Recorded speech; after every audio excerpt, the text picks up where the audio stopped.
before. Alright. Let's take a look at the cam. And it is raining a little bit harder. I actually got some water in the backyard, if you can tell. Before. Yes, just a little bit of water. Let's take a look at the mostly just from the rain. And it is raining a little bit harder. I actually got some water in the backyard, if you can tell. Yes, just a little bit of water.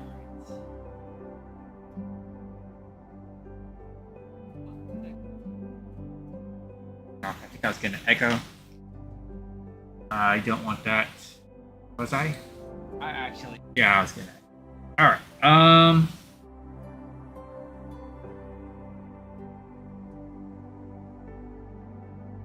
Reposition.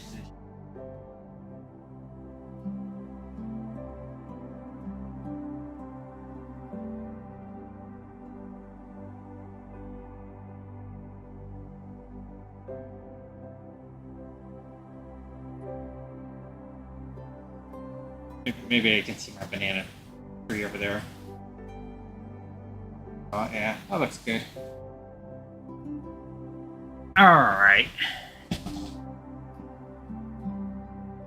The banana tree will catch the wind, so you can kind of see the wind a little bit. Other than that, not too bad.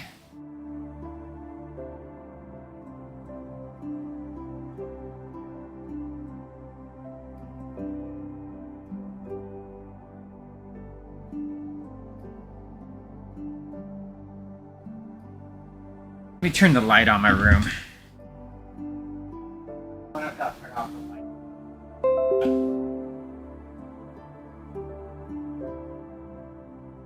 Damn. Or is it still kind of dark out there? Seeing like a little bit of reflection of the cam. Kind of see the blue light. Back a little bit.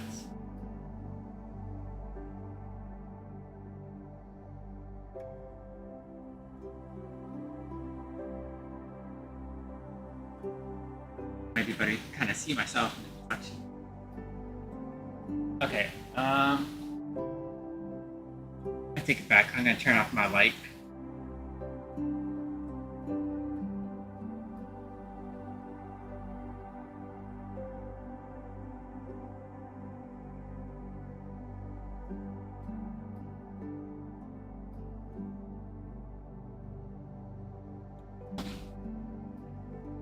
I'll definitely do a camera. Oh, it has my DeepIO screen in the background. That's odd. You can see like deep. That's what it is.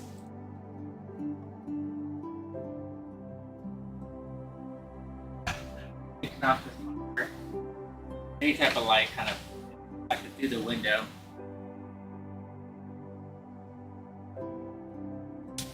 But yeah. Getting pretty windy out there now.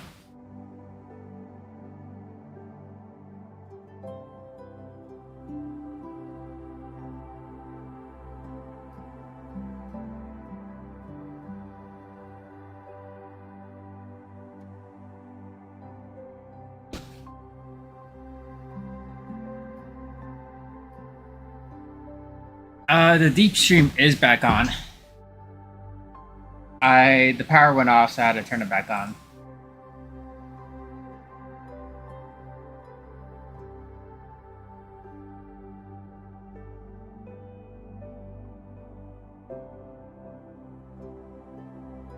At least it should be back on. You can never tell unless you check the channel.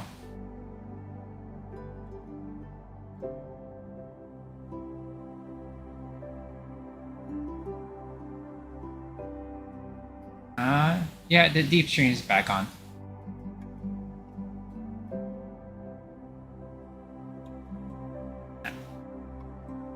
Even got the bot to be back in that stream as well.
Be a little higher than this in some spots because you're closer to that really solid eye wall.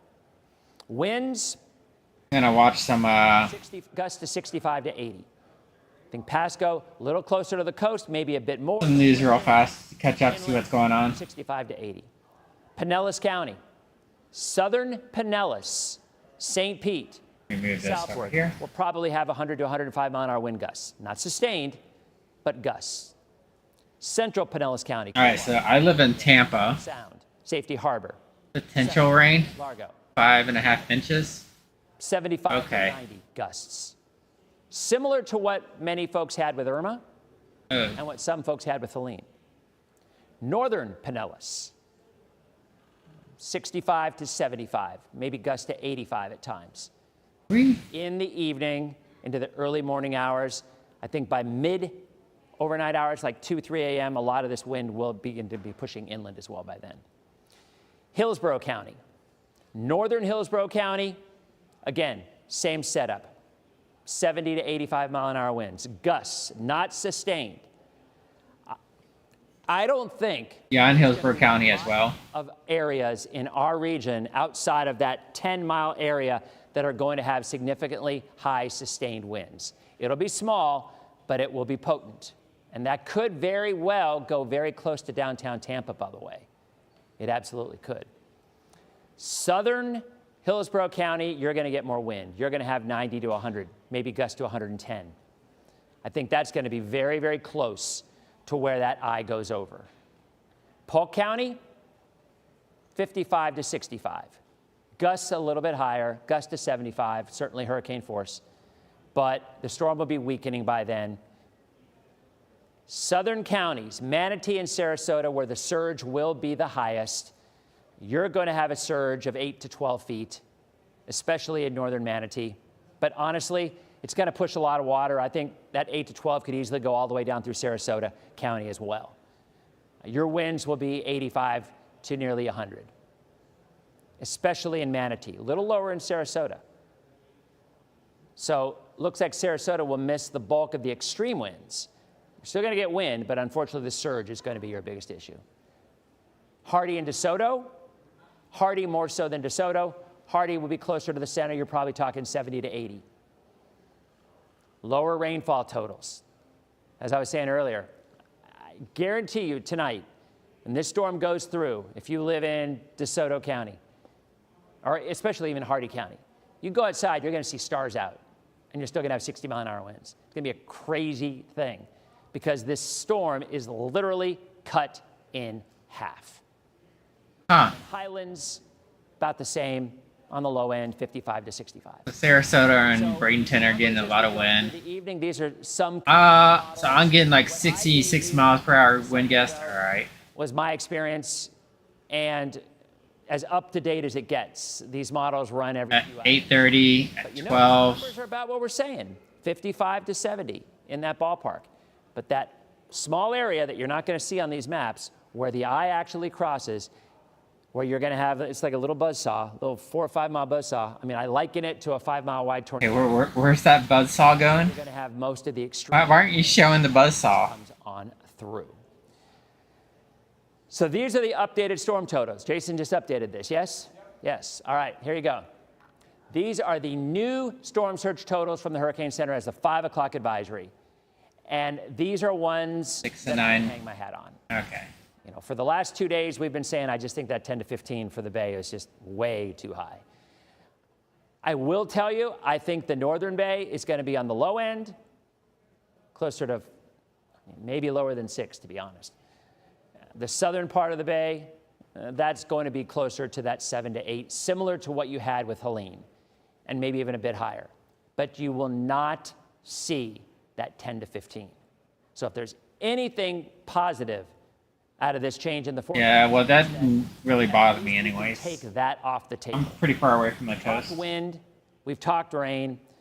The biggest surge potential is still going to be Manatee and Sarasota County, where there will be a 9 to 13 foot surge. And even as far south as Fort Myers, an 8 to 12 foot surge. So what we've been saying from the beginning, you do not want to be on the south side of this eye. The storm surge will be highest right at or slightly east and south of where landfall occurs. So that could be really close to Bradenton or maybe even in the Bay itself. That's kind of the way this is shaping up. All right, so those are the new numbers. We're going to look at some live radar. We'll come back and talk with you in just a second. You guys want me to go back to the desk with Nadine and LSG? Yes. Yep. All right, guys, what you got? We'll give you a little bit of a break. So we're going to talk about some power outages real quick. If you take a look at these numbers, we're going to scroll through some maps. This is TECO right now. TECO reporting almost 19,000 customers have I'm lost at Temple Terrace right there. And the major areas are South Tampa, Sun City Center, and also the Seffner area. Meanwhile, Duke Energy, pull up this map. This So, like, has been creeping up and up over 4 right there. That's where I am. And Florida Power and Light, FPL, That dot. almost 8,000 with no power in Manatee and almost 1,500 in Sarasota County. And we've really been seeing these numbers start to go up. With So luckily, I still have power right now. For you, we do want you to be able to reach us 24/7 during and after Milton. Just scan this QR code on your screen to download our apps. This way you can stay connected to us even if you lose power or signal, and you can watch us on your phone. And to also download our apps, just take out your cell phone right now and you can go to your app store. This is where you can search ABC Action News and then click download. Once you are in the ABC Action News app, you'll see our live feed at the top of our homepage. We do want to take a live look right now. This is from our FDOT cam. This is the Dick Meisner Bridge. This is the bridge leading up to the Sunshine Skyway. It's the northernmost bridge in Lower Tampa Bay. And Nadine, this is exactly why bridges are closed right now, because absolutely no one should be on a bridge on a road in these types of conditions, especially with what we're seeing right now in our Lower Tampa Bay counties. Yeah, and we also know that all those bridges actually closed by like noon or 1 today because of that exact reason. Third storm I don't know if warning. you saw that tornado down in Southwest Florida. It came right over a bridge as somebody was driving, and absolutely not a time to be out on the roads. Yeah, and at this point, we're actually still waiting for an update about the Courtney Campbell Causeway. Well, yeah, there's a hurricane warning. Closed. As far as we know, the eastbound lanes are still open. I can't imagine anyone's driving on them, but we'll of course keep you updated once we know those bridges are fully closed. And we do also have an important advisory from the Polk County Sheriff's Office. You can see this picture right here. 2 streets are flooded and impassable. One of them in Lakeland at Reynolds Road at Main Avenue, and also in Winter Haven, 42nd Street Northwest. They got flooded already. They're in trouble. Flooded. You see in these pictures, they're advising people to avoid the areas. Basically, just don't be on the road anyway. But if you are for some reason on the road, don't drive through the flooded waters. Don't walk through. I mean, my backyard's getting a little flooded right now, but we don't know what's honestly not a big in the deal. water on the road, so just avoid these flood waters. I still got like a foot up, We're going to see a lot more of and it'll drain out of the backyard. It gets kind of trapped in the drains there. So just be patient with us throughout the night and make sure you stay in place at this point. Also, take a look at this. The city of Tampa just posted these pictures to social media. This is the Krause pumping station, now protected by this orange tube that you see here. This is called a Tiger Dam. This protects That's interesting. from storm surge. Protecting the pump station is crucial because this does ensure that the wastewater will continue to flow during Hurricane Milton. We're told that the National Guard actually worked for more than 24 hours to get this Tiger Dam installed. It's interesting because I covered Hurricane Ian, and so many of the stormwater systems failed because the flooded waters got into the utility stations. That's why you see a lot of these cities turn off the waters on the barrier islands, because they're doing it ahead of time to protect our utility stations and our water systems.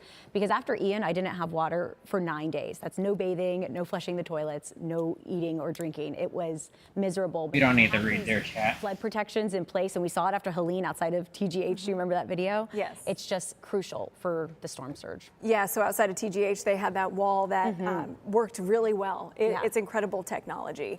We do want to go to some drone video. This is from the Gulf of Mexico, and you're looking at waves from Hurricane Milton. This was shot by NOAA. If you get seasick, maybe just look down for a little bit. Is that on a boat or something? Closer to our coast. And It does not look like a drone. the strongest winds are going to be Sail drone? to the eye of Milton. I believe he said 5 to 7 miles. Is it like on a buoy or something? No matter where it makes landfall. But again, this drone video by NOAA. And it's 5:10 here. I wanted to say, now that I'm joining you, Lauren, you know, we're so incredibly honored that you're even trusting us and watching us right now. This is going to be an overnight event. We also know that we're tired. We're not even 2 weeks from Helene, so there's a lot of stress and fatigue happening with all of this. But when you're tired, it's hard to make decisions, and that's why we're trying to be here for you to keep you. Also, when you're stressed, it's hard to make the best decisions. decision for your family. So I just wanted to personally say thank you for trusting us, and you know, we're part of your same neighborhoods and we're feeling the same anxiety as well. Yeah. We also have reporters everywhere, so you don't have to be going outside during the storm and looking at it yourself. This is as Hurricane Milton continues to barrel towards the state of Florida. Residents in the Palma Vista neighborhood in Bradenton are gearing up to ride out the storm. Yeah, that's where we find ABC Action News anchor Paul LaGrone. Paul, you were talking to a sweet couple from Boston earlier who stayed. I really related to them, used to nor'easters and not hurricanes. You're not in an evacuation zone right now, so obviously it's raining a lot, but how have conditions changed for you? Yeah, Carl and Gigi, really sweet couple. They're right there behind Standing out there without an umbrella or anything. everyone else's unfold. And I'll tell you, the rain right now is really what we're feeling at this moment. We are seeing some trees start to sway, some palm trees, what you would expect. Yeah, it doesn't even look that bad yet. 50 plus miles an hour, sustained around 30. The rain spraying off the roof here. Yeah, my power will probably end up going out before like This moment, I could capture any real heavy rain. Also, it's supposed to be more at nighttime when I would can't really see anything. 2.5 miles from the Manatee when it goes police department just put out on Twitter, X, if you will. when it like makes landfall. River has already It might be making landfall soon, but has overflowed. yeah, nighttime's in like 2 hours, so To the river, that is about probably won't be able to see much. to the north of where we are. We're also a few miles north of IMG, the famous sports academy where star athletes all over the country, basically a boarding school for them, just to give you a sense of where we are. And we're about a couple of miles inland from the intercoastal. So we're in an area that is surrounded by water. Now, this neighborhood here, elevation around 20, 22 feet. The expected storm surge that Dennis was just talking about has it around 9 to 13 feet. So you're going to have streets that are going to be flooded. We even saw, as we were driving in today, some sort of pre-storm flooding happening with the outer bands. It doesn't take much to flood this area. But where we are right now, I would say is insulated from that flooding, but it's almost like an island in the sense that it's dry, or at least not flooded, but the area surrounding here could see some major flooding as the storm surge So in. And then when it comes to if he gets flooded a lot, he's kind of trapped because he's on the island. because how strong will that wind be? Will we get the full 120 with the eye wall? We're getting a gust right now. And just to give you a sense of where I am, I mean, the rain is... I don't think he's in any real trouble. Hit me right in the face, and it's coming from this direction. So will we get that eye wall that we've seen play out? Will it go further north? Will it make the turn right into Manatee? That is the ultimate real-time X factor that we're working with right now. But I can tell you the rain is starting to pile up. Storm surge, I would say, is probably we're not getting the full effect of that yet. But it's starting to phase in hour by hour. This is what you're going to get a clearer picture as we're all watching this unfold together. And so, I think just to put a final touch on this, you know, and Dennis and the meteorologists know this better than I do, trying to figure out if this thing is going to continue to track north. Will it go one more click into the bay, which would obviously not be good news? Will it stay in the line that it is projected now and come over Manatee, Bradenton, where we are, and perhaps Palmetto? And how much wind will we see? How much storm surge will we see? How much rain will we see? And in effect, how much flooding will we see? We're still early. I know this thing is moving at 17, 16 miles an hour, which in a sense is good, having covered. That's actually pretty good. Count in my pretty fast. Even before I got to Tampa, I always preferred a storm that would come in quickly and leave quickly. I always prefer that, and I think everyone does, rather than the slow-moving soaker that just stays over you. So there is some silver lining perhaps there. It's just too early to kind of characterize good news, bad news. I don't want to go there because you just don't know until you're really in it, until you're through it. Because you can feel something that's perhaps not feeling as bad as what you expected in one area, but somewhere else is getting it worse than they thought. There's a lot of moving parts to this puzzle that make up this hurricane. And so to characterize it... Honestly, I thought I was going to get it worse, but since it's going down more south, but I will tell you that not going to be quite as bad.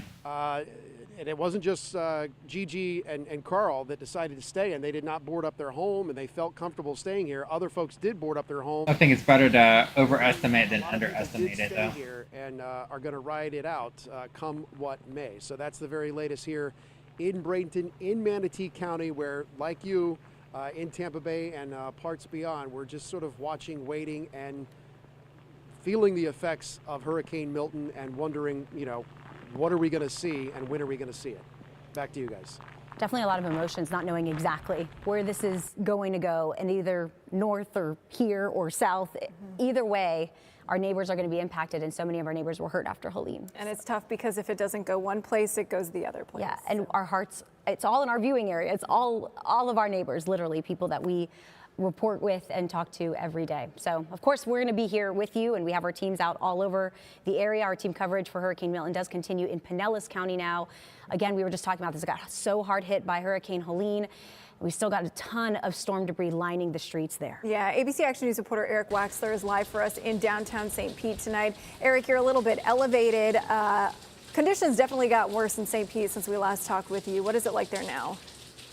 St. Pete's probably not that bad. Absolutely, Lauren. In the last hour or so, we have seen the wind really pick up, and the rain as well. And just take a look. We're here right on Central Avenue in downtown St. Pete, and we have just seen the conditions just deteriorate really fast. We've actually seen some people still out driving around, which is beyond me at this point. But if you look down, That doesn't even look that bad. 17th Street, as we see somebody on the road right now turning on Not right now. Street, and you see there's a tree down there already. Oh, there's there. As the water, All right, maybe a little bit worse than I was thinking. and he's probably figuring out which way to. I guess that's what I'm going to be looking like in like Conditions are an hour from now. I mean, we're just seeing the front end of the storm now, but as you just heard, Now it's going to turn into the this. weather team, if this storm does in fact, Yeah, St. Petersburg's like a little bit closer to the coast as well.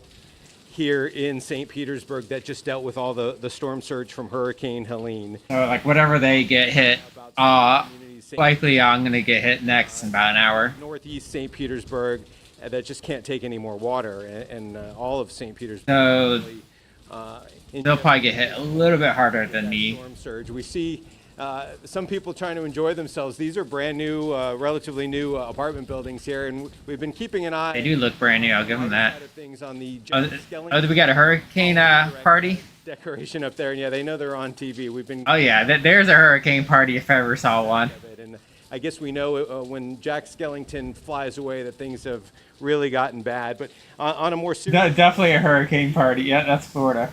the city government put out an alert yesterday about the cranes. I mean, we've all seen, if you've been to downtown St. Petersburg, those cranes that are working on new towers going up, and those things can only withstand so much. So if winds do reach over 100 miles an hour, there is definite concern about what could happen to those cranes. Are they trying to show the Oh, cranes? there have been cases where cranes have crashed down Like, from I don't see in other anything. parts of the country in the past. Of course, You need to wipe that here, but there was a warning put out that There you go. Wipe it. There you go. cranes that you should probably relocate yourself, or at least not be near the windows, because obviously we can only imagine the devastation if one of those things came toppling over. Also, just to give you another perspective here, that's 275 right now. There's somebody just driving by. I've seen emergency vehicles going on 275. Not too many Yeah, cars or trucks, but there I probably would not be driving either. the highway right now that have chose to venture out into this as conditions get worse. Now, we're here at the True Hotel by Hilton. It's probably not horrible, but you Avenue. still don't really want to be Second floor driving. building, so we're feeling secure. We're on the 3rd floor right now, and this is the lobby in here, and there are actually dozens, obviously hundreds of people that have taken refuge in this hotel, and we're going to go talk to a couple of them inside here. Hey, everybody. We don't want to see these people. From nearby have chosen to come here to stay safe. Some of them have had to deal with the flooding from Hurricane Helene, and they don't want to deal with it again. So they're here. This is all one family, right? For the most part. You can say it. We're the Hurricane family. The Hurricane Right? family. Tell, introduce everybody. I'm Michelle. This is Liv, my daughter. Safina, Robin, Devin, and this is Titus over here. And we met during the hurricane, actually, our little hurricane party here. Right, everybody is turning into a family here. They're playing pool, they're playing chess, they're eating food. What brought you here? They're on their phones. The flooding, we actually really suffered pretty bad in the Helene. We had about 4 to 5 feet, and our cars are gone. All of I bet you they live on the coast. it's difficult to evacuate. Well, actually, St. Petersburg got pretty bad flooding. Answering silly questions for me. Well, like you said, we've been playing pool. Not surprised. It is by the coast, Shout out to them. We want to keep and you do around, gotta and it's been going really well. worry about the A flooding, lot of friends. especially here the surge for from the last, storm. I don't know, 10 hours, I would say. So I appreciate it a lot. I almost feel like we're at the Westminster Dog Show because I've seen so many dogs that people have brought here. I heard they waive the pet fee here, so that's a nice perk here that Oh, they've that is nice. done to take care of people who are fleeing the storm and the worst of it. And well, I tell you, now that we're indoors, it feels a lot better than it was out there because it is getting definitely rough as conditions here in St. Pete worsen. But we'll be here through the night to show you what's happening. Yeah, my backyard's doing Derek Waxler, ABC Action News. not too bad. Thank you so much, because we know it's so difficult for so many families to now have to go through this again. You just heard that they lost their cars and they had just went through Helene. I mean, I do got a lot of trees and brush and houses and stuff blocking the wind, so it's not For those horrible. of you who were punched in Hurricane Helene, this will be a knockout, as we know. But to hear that, it's good that the family is making the best of it and they're safe and, playing pool, doing what they can in a safe area. We know so many families are going through this right now, and it's just so tough for so many counties and neighborhoods. That is probably the hardest part in covering all of this and knowing what we're going to have overnight. Let's go ahead and go down to downtown Sarasota, where we will definitely be feeling both storm surge and high winds there. We're already seeing that with Hurricane Milton, with our Chad Mills live there right now. Yeah, Chad, how are conditions there now? Guys, we're at Marina Jack in Sarasota. Downtown Sarasota is in front of me. Sarasota Bay is behind me. And right now we are getting some wind and some pretty heavy rain where we're standing. That's one of the concerns. But the main concern has been, for days here, storm surge, which is expected to rise overnight sometime, perhaps into the early morning hours tomorrow. But if you look out to this peninsula behind me, you can already tell the water is starting to rise here in Sarasota Bay. I would say about an hour ago. Yeah, right. That person's on the beach. Now some of those waves are Is he fishing? that peninsula. And yes, there is a person out I'm there. gonna put my headset back on. Not advisable, but it is what it is right here in Sarasota. The city has, and the county for that matter, Sarasota County has been, really trying for days to get people out of zones like the one where I am at. This is A right here in evacuation zone A, but they are also ordering people out of B and C. And it looks like over the past couple of days, a number of people, I'd say the vast majority of people did listen to Sarasota County and the city of Sarasota and really got out of here. Driving around downtown Sarasota, you really don't see anyone. We were out on some of the barrier islands yesterday, which are in the distance there with all the rain and wind. They're hard to see. You can kind of see the silhouette of Bird Key, St. Armand Circle, Lido Key, area behind it. I used to live in Sarasota, Again, there were just not too many people but I moved back to Tampa. as they brace for potentially, as Dennis said earlier, 8 to 12 feet of storm surge, worst case scenario here in Sarasota County. Send things back to you guys in the studio. Yeah, you can definitely see things getting bad there. Of note, earlier I saw stairs behind Chad, so he can go up. I know that people might be concerned that he's right there on the water and seeing the water go up. Our crews have done this. We have probably one of the most experienced teams, I feel like, in the world. I'm so honored to work alongside you guys. I mean, right now in Tampa, it's not so bad. Oh, there's a little bit of wind there. Our crews are in safe locations. Yeah, absolutely. You know, we were just in Sarasota. We're continuing to see the conditions. I wonder if I should have it like pointed up at the trees. You can't really see the ground level, but like I hear that wind behind trees you. kind of look like they're What's it been like for you, and how has it changed? really see the trees move. Yeah, you know, we've had some of the bands we've been mentioning come in, and it was actually pretty calm here just about 10 minutes ago. We had another one. My photographer, Reed Moeller, It kind of comes in waves. a block construction, super strong. Has a second floor, so he's shooting down on me from the second floor. We have a really good vantage point of this area. We're east of where Chad Mills is in a neighborhood. Ooh, there was a nice bit of lightning. East of Chad Mills, and you just want to show you our area where we're at. The winds are really picking up. This is probably one of the worst bands we've seen so far come through here, and you can see, if you can see the clouds, they're moving due east. That is due north where you're looking. Look how fast those clouds are moving. This thing is whipping through here. Pretty good lightning bolt that just came through. We saw the flash, and it, you know, heard the thunder about 15 seconds, so I'm not really too worried about that right now. We've been picking an area where we can. If you live in Florida, you used to lightning. This is like no lightning at all compared to normal storms. Right here, that is obviously concerning. So far, we have power. One of the big concerns in this neighborhood, it's Like I remember varied with some of the types of homes. having like 5, 6 lightning just in like And 2 this seconds, little house down here with the car all at once. It's like bang, bang, bang, bang. It's like constant lightning. As this thing verifies, you know, the buzzsaw that Dennis has been mentioning doesn't come through here, because that is extremely concerning. Frame construction, looks like the one next door is brick. That house will hold up a lot better. But as these winds shift, we're going to shift and move around with the storm. As I mentioned, coming around right now from the east, from the southeast, and then it'll swing around the house that we're in. We've been talking to people in this area, and they've told me that they're just saying goodbye to their homes, and they're hoping they're there when they get back. We were on Lido Beach yesterday, and a gentleman. Yeah, anyone on the beach is praying that like the hurricane does not go towards them at all. Come back to. I know, Like, you know, with Dennis. If you live a mile away from the beach, you're in trouble. That onshore flow.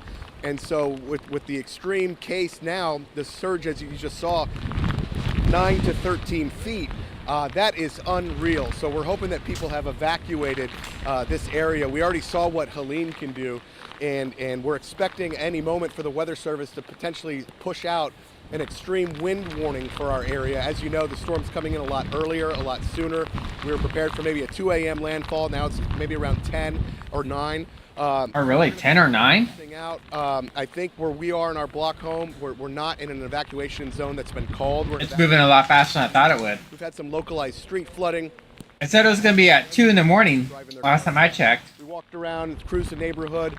It's like a 4-hour difference. I think people said, hey, this is pretty dangerous, and we got to get out of here. The one thing that concerns me, as we've been hearing, are the people that may have stayed behind.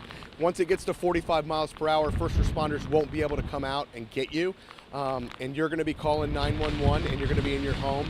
And as we've seen with other storms like Helene and Ian and Debbie and Adalia and all these storms that we've been covering, there's no way out once the water comes up. I think people still have a little time to get the heck out if they can, if they're on those barrier islands, and that would be super important, because you see this thing coming up where it's coming up, it's going to push a ton of water. So we're going to be out here monitoring this situation for you guys. Nothing crazy now, some tropical storm force winds, maybe a couple of gusts, nothing hurricane strength at this moment. Thinking that might start verifying probably around 8, 9, 10 o'clock as we're in the southern part, the dirty side of the eye wall that we've been seeing. The track has taken it over our house by a couple of miles, but with this new track that the National Hurricane Center released, we're now a lot farther south, so we'll be stuck in that eye wall for a while. And so we're going to try to be on air as long as we can and let people know what the conditions are. And obviously, we're going to do it safely. For now, we're live here in Sarasota. Michael Paluska, ABC Action News. Michael, absolutely great reporting out there. Stay safe. I want to mention that while Michael was talking from Sarasota County just sent out an email. As of 5:15, it is no longer safe to be out on the roadways. Individuals should not be out on the roadways. You should now shelter in place. I know that we have been saying that for the last few hours. But it's 5:30 now. From Sarasota government to the public as we were in Sarasota County. I felt like I needed to mention that again. At this point, it isn't safe to go out. You should stay in place. Truly, truly. And we do want to stay in our southern counties now and move now to Manatee County and the Palmetto area. ABC Action News reporter Katie LaGrone is in Palmetto. And Katie, you are out in the elements right now. You're at a shelter. Is it full with a lot of folks who evacuated? I heard about 10,000 people in Manatee County took the warning. Oh my God, the quality. The county is experiencing over 10,000 people in different evacuation shelters. About 18 shelters have been set up. At the one that we're at here, Virgil Mills Elementary, there's more than 1,000 people that have evacuated. You have like the resolution up, right? As to the intensity and the seriousness that people in Max, yeah, okay. are taking. Just for some perspective, the principal of the school told me for Helene just 2 weeks ago, they had nearly 400 people evacuate. And tonight they have about 1,000, just over 1,000. Right now, outside, we are very close to the shelter. In fact, if I just walk a little bit, I am under the awning. So I want to make sure that viewers know that we are being very, very safe. In fact, I even have the principal outside the doors and a deputy from the sheriff's office. They are not only protecting us, school, huh? Thank you guys very much, but they're of course also protecting, more importantly, all the folks that are inside. Just a short time ago, they actually called it. They said, hey, nobody can come outside. People were coming out here, as you can imagine, just to get a breath of fresh air, take a break, talk to each other. This is a pet-friendly shelter, so some people were walking their dogs, and they just came out and say, hey guys, we're done, we're shutting it down. So everybody is now inside, and they are literally manning the doors now to keep people from coming outside because the gusts of wind and the rain is starting to pick up. We have gone through various squalls. I mean, there have been times where, I have been out here or watching, and I mean, you can barely see, what's in front of you because there's just this band of rain and gusts of wind. We're hearing the flapping of signs, of just road signs, stop signs. There's a sign, actually, just Matt, if you want to show the viewers, if you want to just pan down to that sign over there on the left-hand side of your screen, that was flapping. It was making so much noise that we were sort of looking around going, what's going on? And that one was flapping quite a bit. So you have these periodic, as we all deal with this in every storm I've ever covered, where you kind of have this lull where it's relatively, it seems it's fine, just like right now, and then you'll have these squalls of just wind and rain that come through, and it's very gusty, very intimidating. Right now, thankfully, we're in sort of a little bit of a lull, but certainly this is just periodic. It's picking up, it stops, and then it picks up again. But for the most part, what we're seeing here in Palmetto, people taking this seriously. I mean, we were out earlier today. Businesses are boarded up, homes are boarded up, sandbags are in place. Lots of mobile homes in the city of Palmetto. I mean, it's a small coastal city, 7 square miles, surrounded by water on three sides. Surge and flooding is, of course, the big issue here, as it is in every part. All right, rain's starting to pick up where I am a little bit. That's what we're sort of keeping watch. Not too bad though. Watch of over at the Manatee River. I heard Paul's live shot where he said that the Manatee County Sheriff's Office is already saying that some of the water is coming into those, I might go and get my phone and bring it outside and see what it's like outside. That flood on an average. There's a picture of my backyard right now. This is, what they're looking out for. During Helene, and I've said this before, they had about 4 feet of storm surge, and so right now, obviously, the expectation is that they are concerned about 12, even higher storm surge. That will be obviously closer to the water. Here where we are pretty inland. We're about 5, 6, maybe 7 miles away from the Manatee River, so we feel pretty safe. In fact, I mean, I'm only like a quarter of a mile away from the Hillsborough River, but just how many people? I mentioned not too bad. People inside. I mean, and this is, I should mention, this is actually a shelter, the elementary school, and then right next door is a middle school, and there are people there as well. So this is a packed house, Next door, they've got quite a few people, and so certainly we're hopeful that people will be they're taking care of themselves and they're doing what they need to do. But certainly the concern here is that water, Dennis. I know we're all looking out for that. Yeah, and the water is in terms of damage with this system, the water would probably be 80%. The wind might be 15%. Maybe the freshwater flooding might be 5%. So it's all about the surge, but Yeah, it's mostly about the we've got surge. two things to cover. I'll start with the wind, It looks like it's going to make landfall in Sarasota. the track, and the water, because overall, What when is you this get the quality? system, as it's getting closer, it is going to spread the highest wind that it has. So, We've been if you saying want to know where I am like right where the M is in Tampa. hurricane force winds extend 35 miles out. All right, the extreme Right, winds right around there. miles, but in those extreme winds, About you could see 30, 40 miles away from the even a coast. little higher. Now there is a possibility. So, It's just a possibility. that's where I am right There's now. a possibility that the Hurricane Center Maybe we'll change this to a different dot other than red. and Mike Paluska, for the life of me, we'll have I it. still don't know how he knew that, because we're like, someone texted you that. So Blue. an extreme wind warning means winds of 115 miles an hour, sustained. So it is the real deal. Now there was an extreme wind warning in Bartow with Irma. I remember that, because you had this giant hurricane coming in from the south, and none of the area had sustained hurricane force winds. But when it got into Polk County, right around Bartow, we had about a 20-minute stretch where the winds just went nuts, and we had the extreme wind warning issued. So if you get an alert, this is my point. If that were to happen, it would probably be somewhere between southern Pinellas, That's where I am right there. northwestern Manatee. Probably in that area if it were to happen. If you get an alert on your phone or you hear us talking about it, There's I right there. this is a tornado warning in your area. All right. Extreme wind warnings are the real deal. Is the I gonna go over me? If you were to see that, you want to immediately act. I think I'm gonna There's the eye. be a little bit north of the I right now. Literally split the storm in half. If this Yeah, I think I'm gonna be a little bit north. I don't think I'm gonna be in the I. lives south of where this eye is, I've been saying this for a few days, you'll likely see stars. There'll be very little rain. There's still going to be wind, but there will be very, very little rain, and there will be breaks in that cloud cover. Yeah, I'm gonna be north of it. Looking over at that picture, look at the, guys, can you take Max 1? Look at the picture of the Hyatt in Clearwater here. It's barely hanging on. Yeah, check it out. Check out Max 1, guys.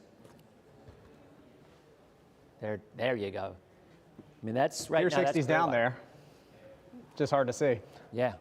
So it's definitely coming in, and let's go back to the. Yeah, it's really hard to see. It's shaky as well. So there's your storm. There's the eye. Most of the wind, right there. The extreme wind, right there. Yeah, that's right for me. Minnesota.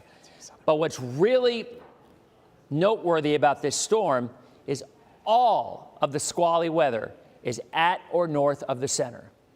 Now remember, this is spinning counterclockwise. So All right, so we're gonna see the wind. That's what we're gonna there's see. still a lot over here. And that red, that's just heavy. So overall, I talked about the freshwater flooding issues. There's already flash flood warnings in effect. And there will be more heavy rain for hours to come. So we've covered the rain. We've talked about the surge factors. And again, I want to address the surge in the sense that if this storm gets up to around the Skyway, there's bound to be higher surge in the Bay. The Hurricane Center did bump down the surge forecast. For days, we've been saying that 10 to 15 is just not going to happen. But here's why they do it, and it makes sense. The goal of the Hurricane Center is to keep you safe. It's to get the weather right, obviously, but it's to keep you safe and to make sure, darn sure, that you are informed, that everything that they know, you know, so you can decide how to keep your family safe. Right now, if you're watching, you're probably hunkered down. Maybe you've got shutters up. Maybe you have plywood up. Maybe you didn't do any of that and you're just hanging in. Maybe you regret not putting up the shutters, or maybe you just didn't have the opportunity to do so. But the point is, we're all here watching this come in. That's an interesting spot they have the radar coming from. On all your information, right? Everything, you heard it here. You heard it on social media. You heard your neighbors talking about it. Everybody was talking about what was going to happen. And then you made your decision. Well, the Hurricane Center's goal is we're going to tell them the worst case that they could possibly see. And then they make their decision.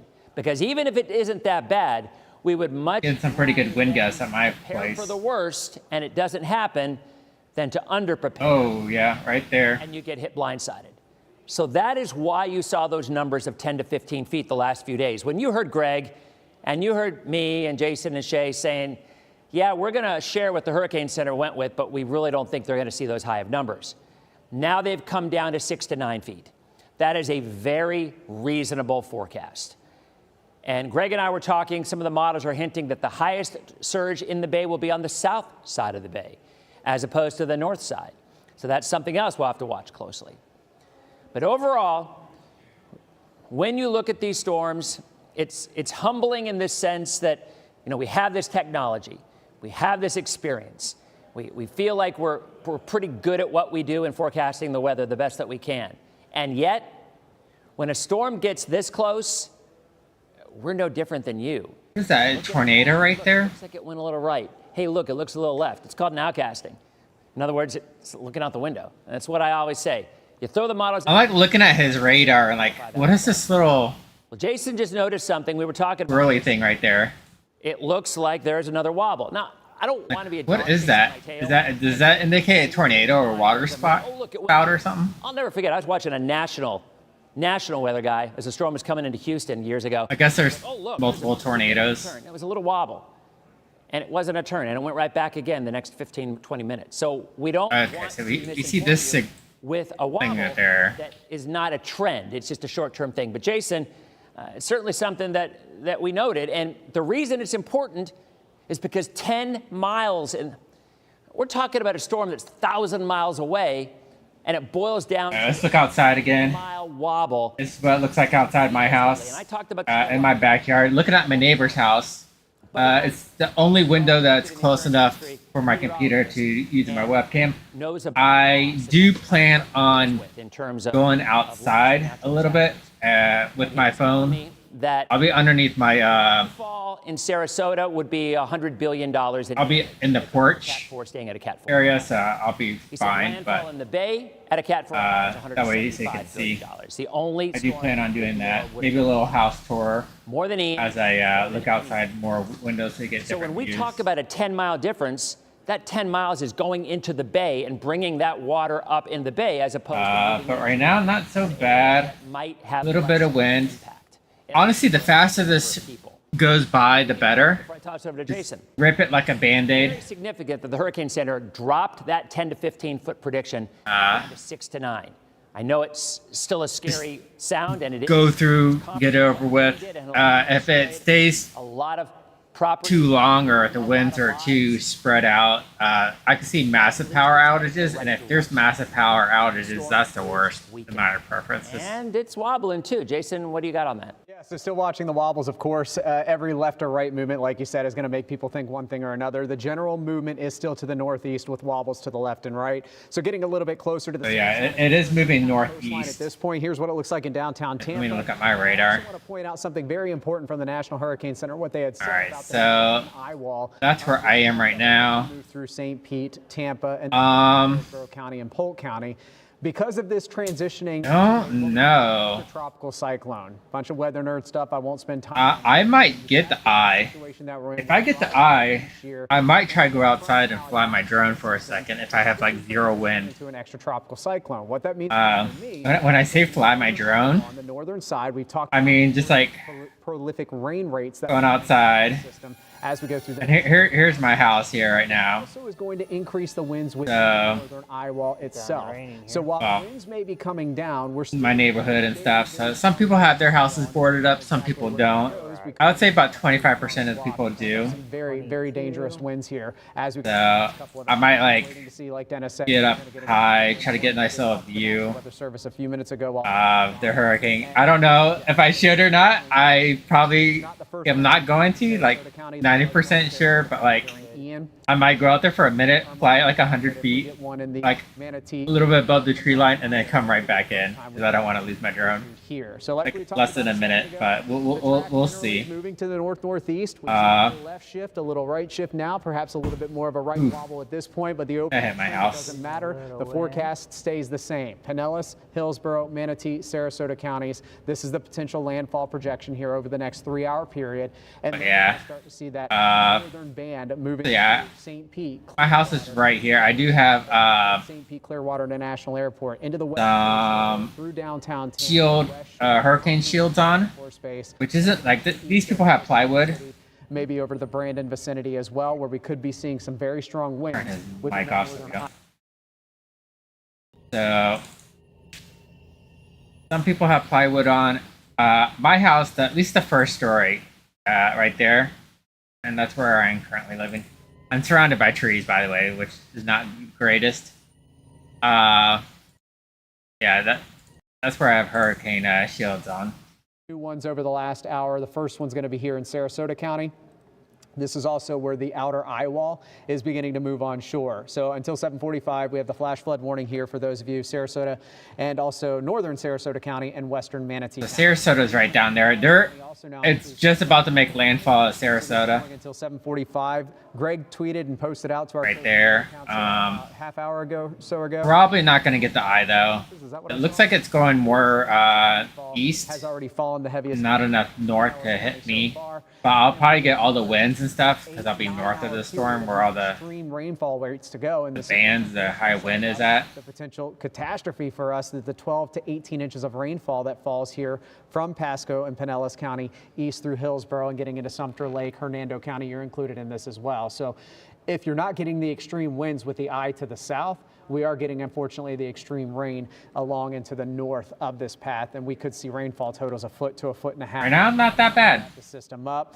Getting a little bit closer inspection here on the eye wall. We have a couple of things that are happening. I mean, I've been in hurricanes that are, as the system is weakening and slowly. the winds are like howling already, and I don't have any howling winds yet. Is now moving onshore here. That one has 74 plus mile per hour. Those are kind of scary, the howling winds. Sarasota, coastal Sarasota, from Tacoma. You're like, ooh. I don't know how to explain it. I shouldn't even try to mimic it. It just sounds bad. In southern Manatee. This is where we're beginning to see those sustained 74 mile per hour winds. The extreme winds, and when the eye starts to get closer to the coast, where we'll likely get that extreme wind warning that Dennis was talking about, are right here in this area. And this is where we're getting Yeah, plus miles per hour. that's where I'm scared of. Closer to the coast, anticipate that extreme wind. Actually, not that. will be for sustained Their radar's a little off. miles per hour moving onshore. They're really close to the coast already. Sarasota, Manatee, or southern Pinellas, or southern coastal sections here of Hillsborough County. So that's where the eye wall currently is. Here's where the wind field projections are hour by hour. So if you're wanting Look at to the know wind when you projections. see the worst in your neighborhood, let me walk you through that. Let's see the projections. All right, so on where the M is in Tampa, maybe the high M right there, Hurricane force sustained at winds. the very top of the M. Those are strong tropical storm force sustained winds over 58 miles per hour.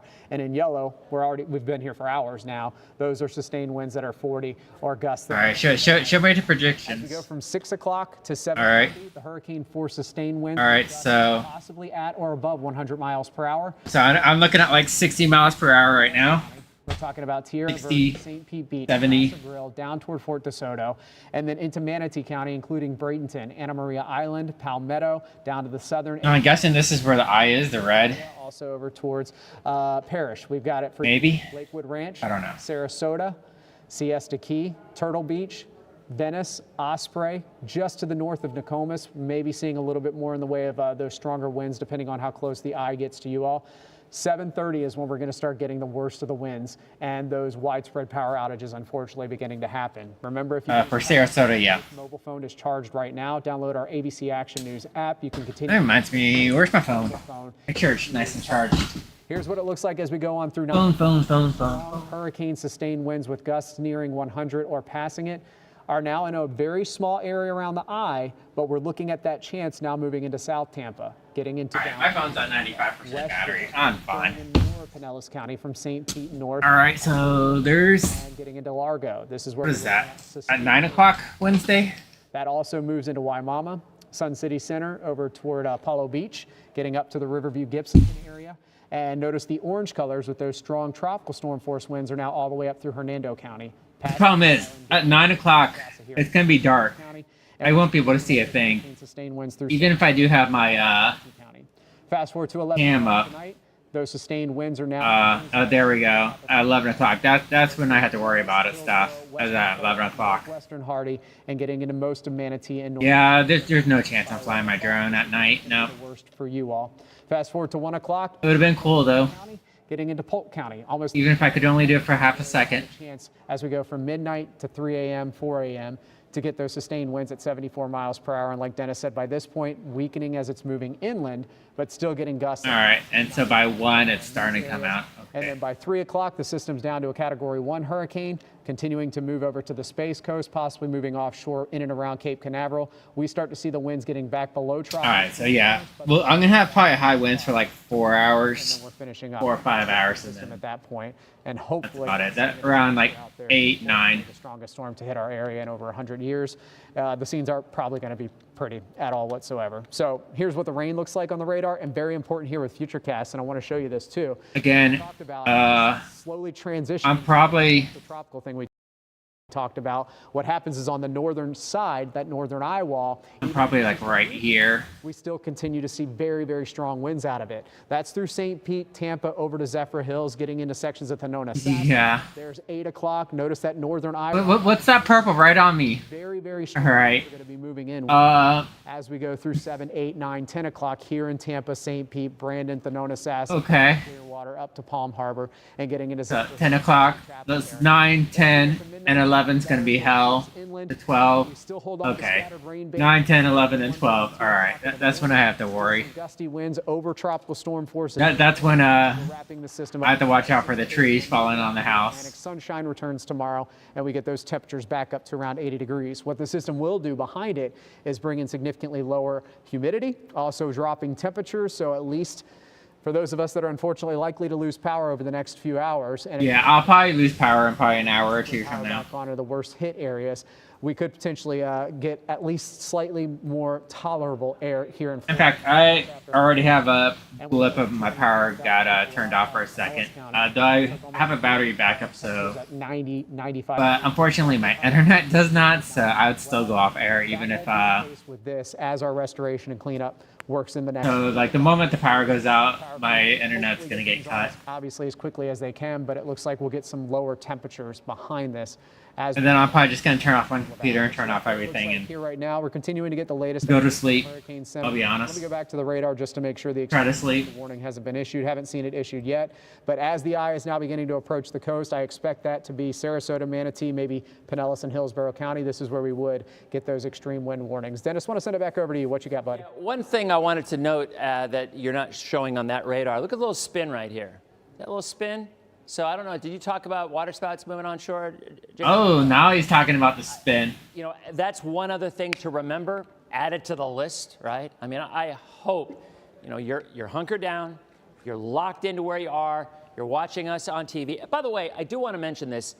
If you lose power, you God, I just heard like one of those transformers blow up several times in the past around my radio house. partners, and I think we have a graphic actually that's out there, but I don't know. there it is. Thank you. We have radio partners that are helping us simulcast in some spots of what we are doing as the storm really starts to roll in.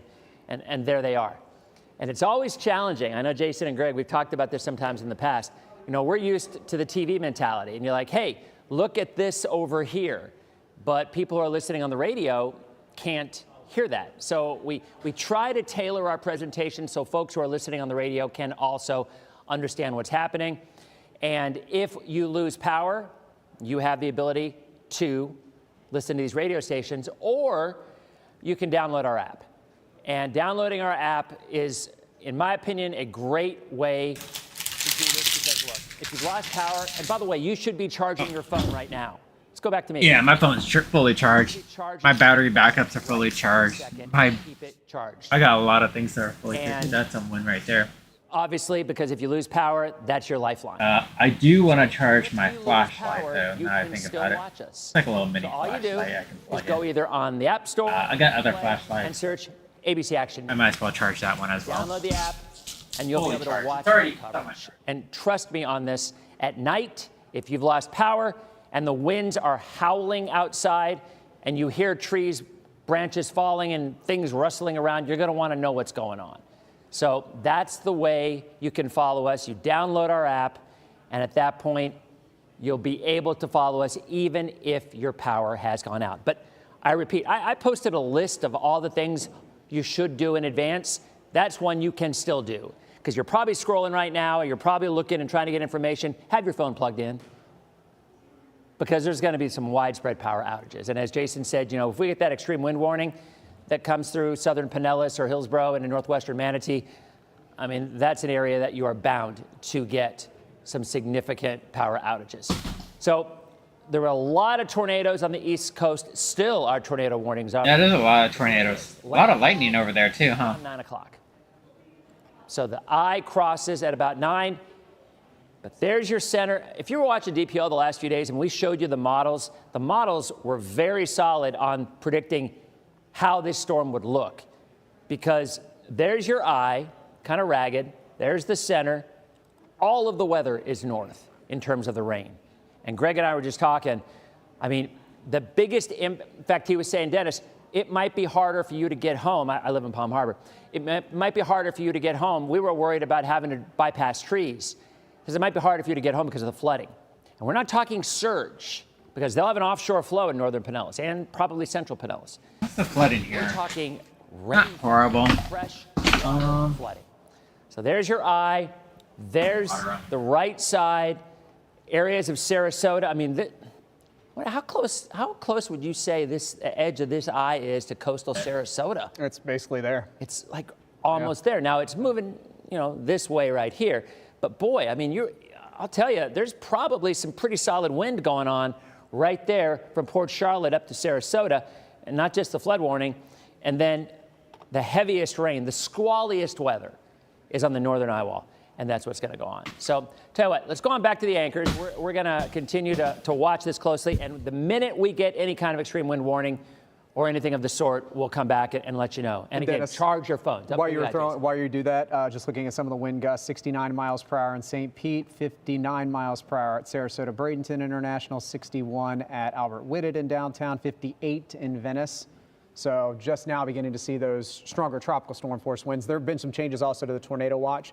Most of the areas still in it. Our southern spots have been cleared out of that for now. We'll let you know if that changes, but that tornado watch that covered up everybody is now only for Polk County and then Hernando County south to Sarasota County along the coast. Ladies, take it away. All right, Jason, thank you so much. We want to bring Wendy back in as we are coming in and out over the next few hours. Of course, we're going to be with you through the height of the storm and all throughout the evening. We do have some updates from St. Pete. Yeah, I was just looking on Twitter. St. Pete police actually sending out a note that as Milton approaches and conditions worsen, they now say all first responder operations will be paused for the safety of our police, fire, and medical teams. They will not be able to respond to emergency calls until it is safe to operate. So, that's why it's so important. If you're in real trouble, you better find someone to drive you to the hospital. Don't get in your car. Don't try to drive anywhere to look at whatever damage has already been done. Please stay wherever you are. It's interesting because in Helene, winds never got to the point where first responders couldn't get out. They are expecting, obviously, the winds to get higher, and that's one of the reasons why they're putting out that warning. Once they hit 45 miles per hour, it's unsafe for them to go out to rescue. And the storm surge is also an issue as well, which was the deal with Helene. They just, they couldn't get in. Now, can you imagine navigating the debris? Frightening. We also have another quick update from St. Pete as well. They're putting out all of these right now. The city of St. Pete said that they made the difficult decision to turn off the water at the northeast sewage treatment plant and the southwest sewer treatment plant. This is to protect the plants as that storm surge comes in. So now they're asking you to limit water. That basically means if you were in those areas, and they put out a map, hopefully we can get that to you either online or later on the show. But what they're saying is that don't flush the toilet. It might not even flush. Your water is going to be turned off. This is in the area where they think the storm. Check the sinks before you flush your toilet. Make sure you still have water. Serving Odessa will stay online, but they just made that difficult decision again to turn off water. I personally actually have my tub and sink filled with water just in case the water gets turned off, so I can put water in my toilet if I need to flush it. All those have already turned off the water because Then I have drinking water and stuff as well. We do want to take a live look now at Bradenton. This is near the coastline. You can see obviously the wind picking up, the storm coming. Yeah, anything on the coastline is going to be hit hard. But this is near Bradenton, near the coastline, of course, as we know, could be very close to ground zero. Manatee County, 10,000 people evacuating there. So they're taking the warning there. We're also getting new video. How close is the eye to Bradenton? It's pretty As close. it continues to approach. There's Bradenton Beach right there. Bradenton. So that's pretty close to the eye, And honestly. you can see the flooding right here along Riverside Boulevard, right there. And obviously officers are there to make sure that drivers aren't going through. And we're starting to see that water come through. And this is just the beginning of what's going to be a very long night, Wendy. Of course, and this is a live look at one of the bridges. It's the Dick Meisner Bridge. FDOT camera here. That must be like a cam from like area leading up to the Sunshine Sky. a light or something, or just they have bridges posted in lower somewhere. Tampa Bay, as you can see, you almost can't see what's going on. The wind is smacking that cam. And the storm and the waves kicking up onto the road, and we should. And my cam is like outside my window, so shut down at 11:30 easily this morning, and then all can the see other pretty bridges decent. followed suit. The Howard There Franklin, you can see the blue light all the rest. So it's just at the very top. it's not good. It's reflecting its own blue light. Any bridge, especially one. It is what it is, though. 45. If I had a better webcam, They're well over that now. or if I just use my phone would probably be a lot better. I'd look to give you an idea of just how bad it is out there. Also, like a quick reminder, I think at 1:40 we heard a lot of the bridges were closed, except it was just the westbound side of Gandy Bridge and the westbound Courtney Campbell. No word yet on the eastbound sides. I could imagine they'll be closing soon if they're not already closed. Yeah, I think they just haven't put out the notice. Yeah, and I can't so- imagine that they're still allowing folks either to way, drive on those bridges. You don't want to be on the bridges. I'm probably gonna do like a drone shot of when the storm passes to see like all the if there's any trees down or anything like that. And that's where we find our Chad Mills. I see they're wiping off that camera because the rain's already coming through there. Yeah, and every time we take his live shot, it's got wind and rain and. All right, he's close to the water, so that's where like the main. Gotten any better? I know he can't hear us, but Chad, take it away. Guys, here in Sarasota, storm surge remains the big threat, but we are also getting some decent gusts of wind right now. We're also getting a heck of a lot of rain. And to illustrate my point, Where's his camera crew? Okay. These are a collection of john boats and dinghies tied up here at this marina, the Marina Jack, right on Sarasota Bay. You can see they are bathtubs right now. It's clear waters, it's rainwater. There have been no waves lapping over the side of them. This is all rain from just the past several hours. But again, storm surge is the big concern here across Sarasota County. And you guys have a better vantage than I do, so you can probably see better than I can. But look across this little finger of the bay at those yellow houses over there. They're pretty close to the water. They're not too far off of their seawall. No, don't zoom in. That looks horrible. But it sure looks like the waves are just barely starting to go over the seawall there. This area obviously felt such severe impacts from Hurricane Helene not even 2 weeks ago. Now they're bracing for this hit. I know that they're trying to show you like the yellow house way over there, but like surge worst case scenario. Can't see anything. Sarasota County. I was talking to someone just a few minutes ago who's worked at this marina since he was 18 years old.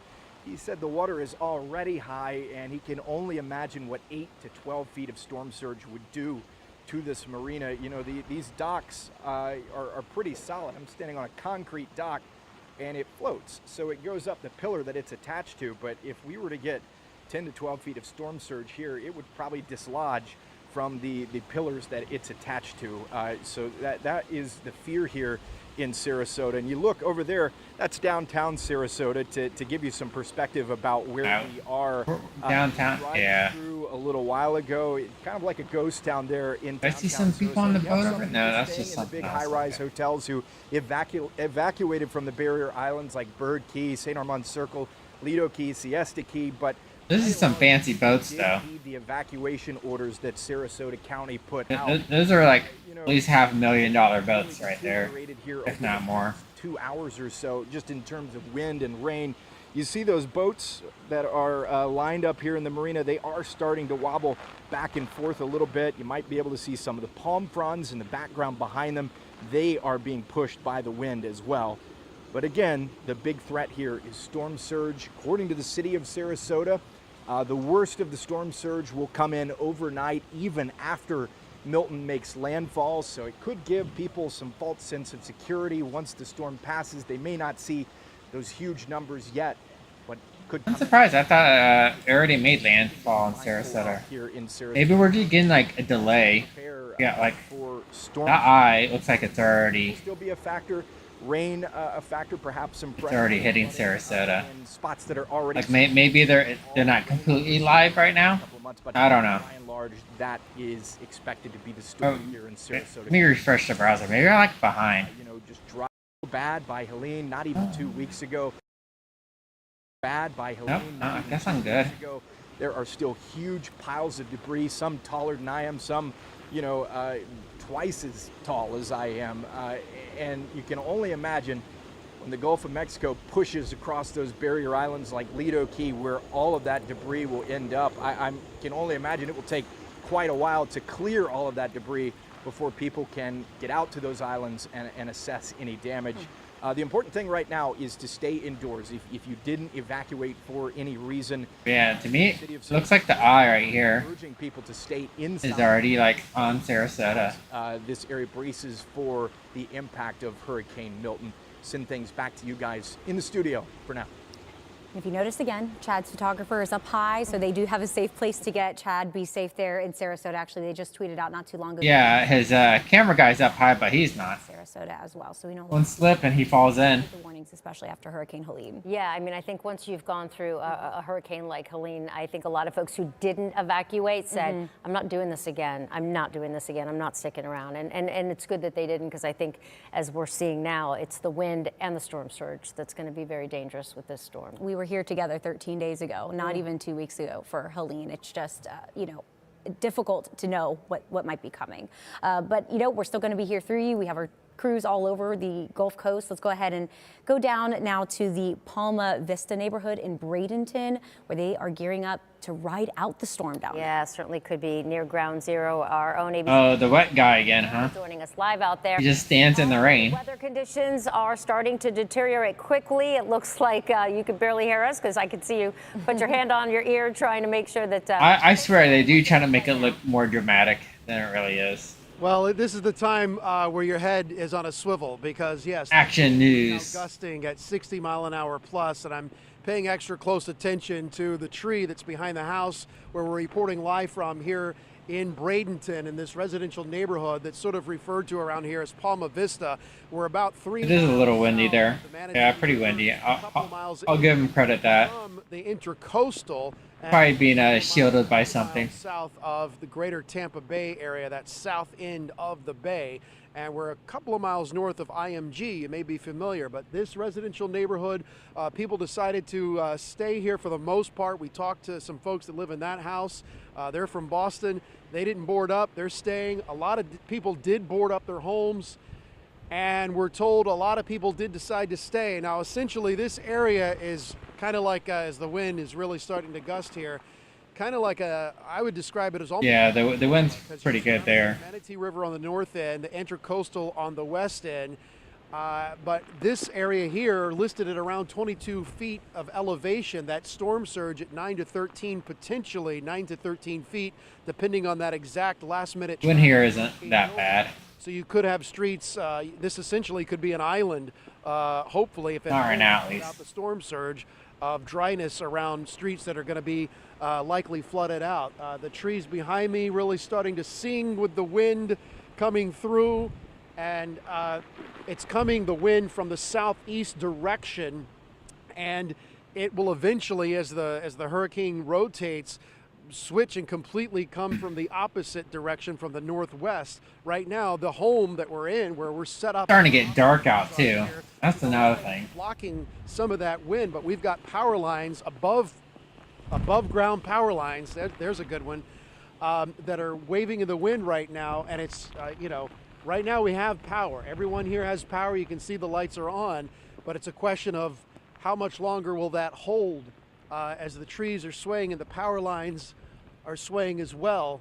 And I just wanted to give you a 180 perspective here and walk you this way, because the direction of the wind really gives you a perspective of what is happening in this neighborhood right now. This row of homes is blocking the wind, so you don't really see much of the impacts over here. But once it wraps back around, the wind's going to be coming from this direction.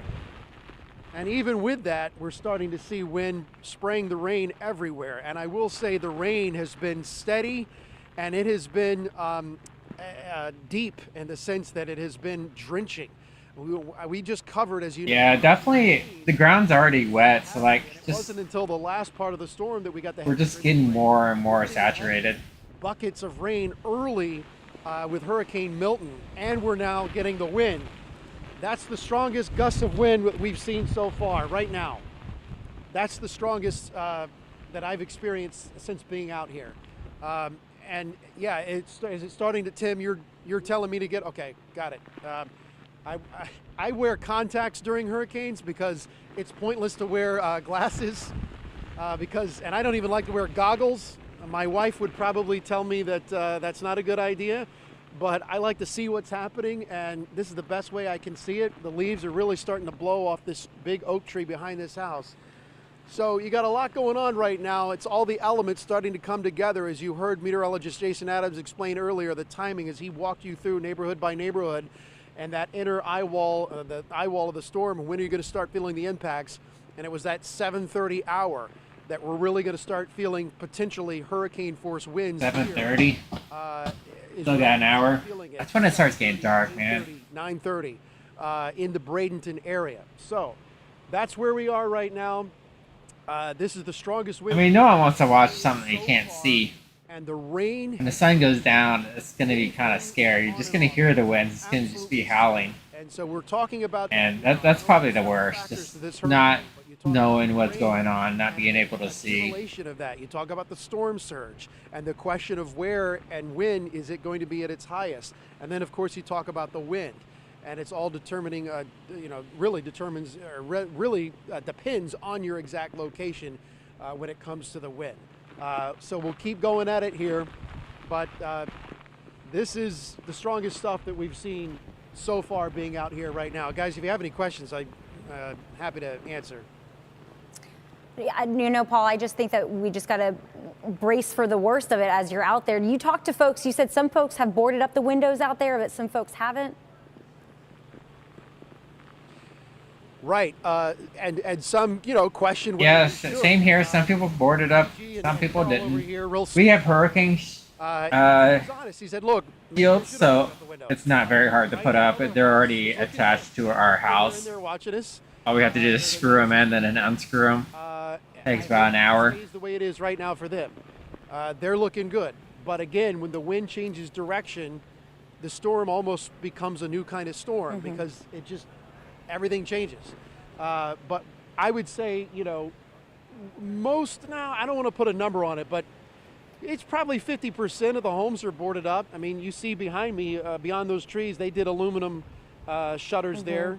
So they boarded up in homes that we see along the way. So people, they took the storm seriously, but the question of whether you leave, do you evacuate, Carl was telling me, look, okay, so let's say I evacuate. Okay, then what? Where am I going to go?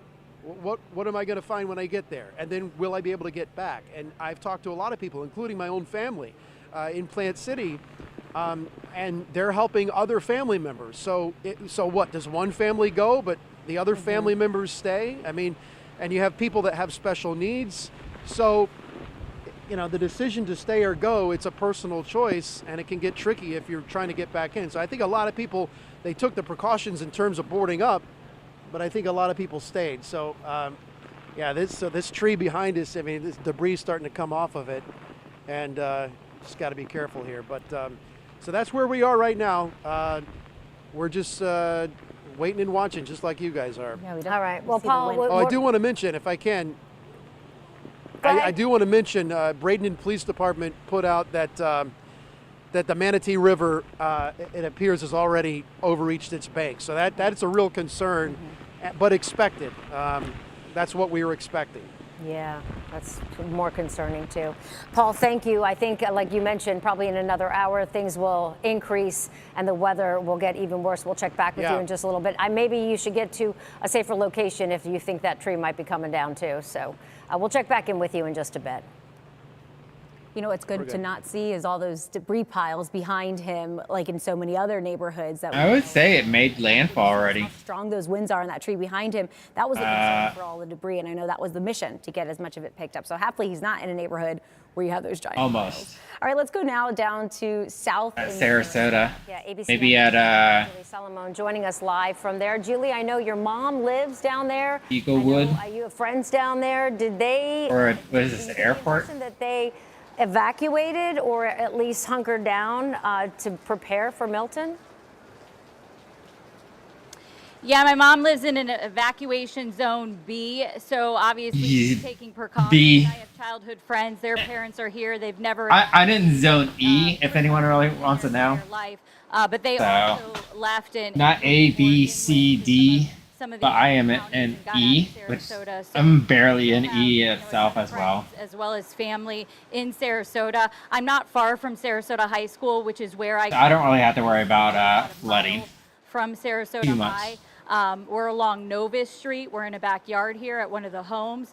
These trees and branches and palms have been waving back and forth. We're keeping our eye on a shed that seems to be shifting as the winds pick up. But this is some of the nastiest weather that we've seen here today. Sarasota County at 5:15 put out an alert on people's phones. We got, a shelter-in-place alert. Sarasota County then followed up on their social media accounts, urging people now is the time to shelter in place. Do not go on the roads. The only people on the roads should be first responders. So they're telling people to just shelter in place at this point because the roads are no longer safe. They also said they do have reports of flooding. They didn't give specific locations, but they say they are getting some reports of that. They also, at Riverview High School, it's one of the main high schools here, they have National Guard soldiers that are stationed there to respond after Hurricane Helene. So they're all stationed there getting ready for this as we see some of the nasty weather move in. I'm going to send it back to you. Thank you so much, Julie. Julie, thank you.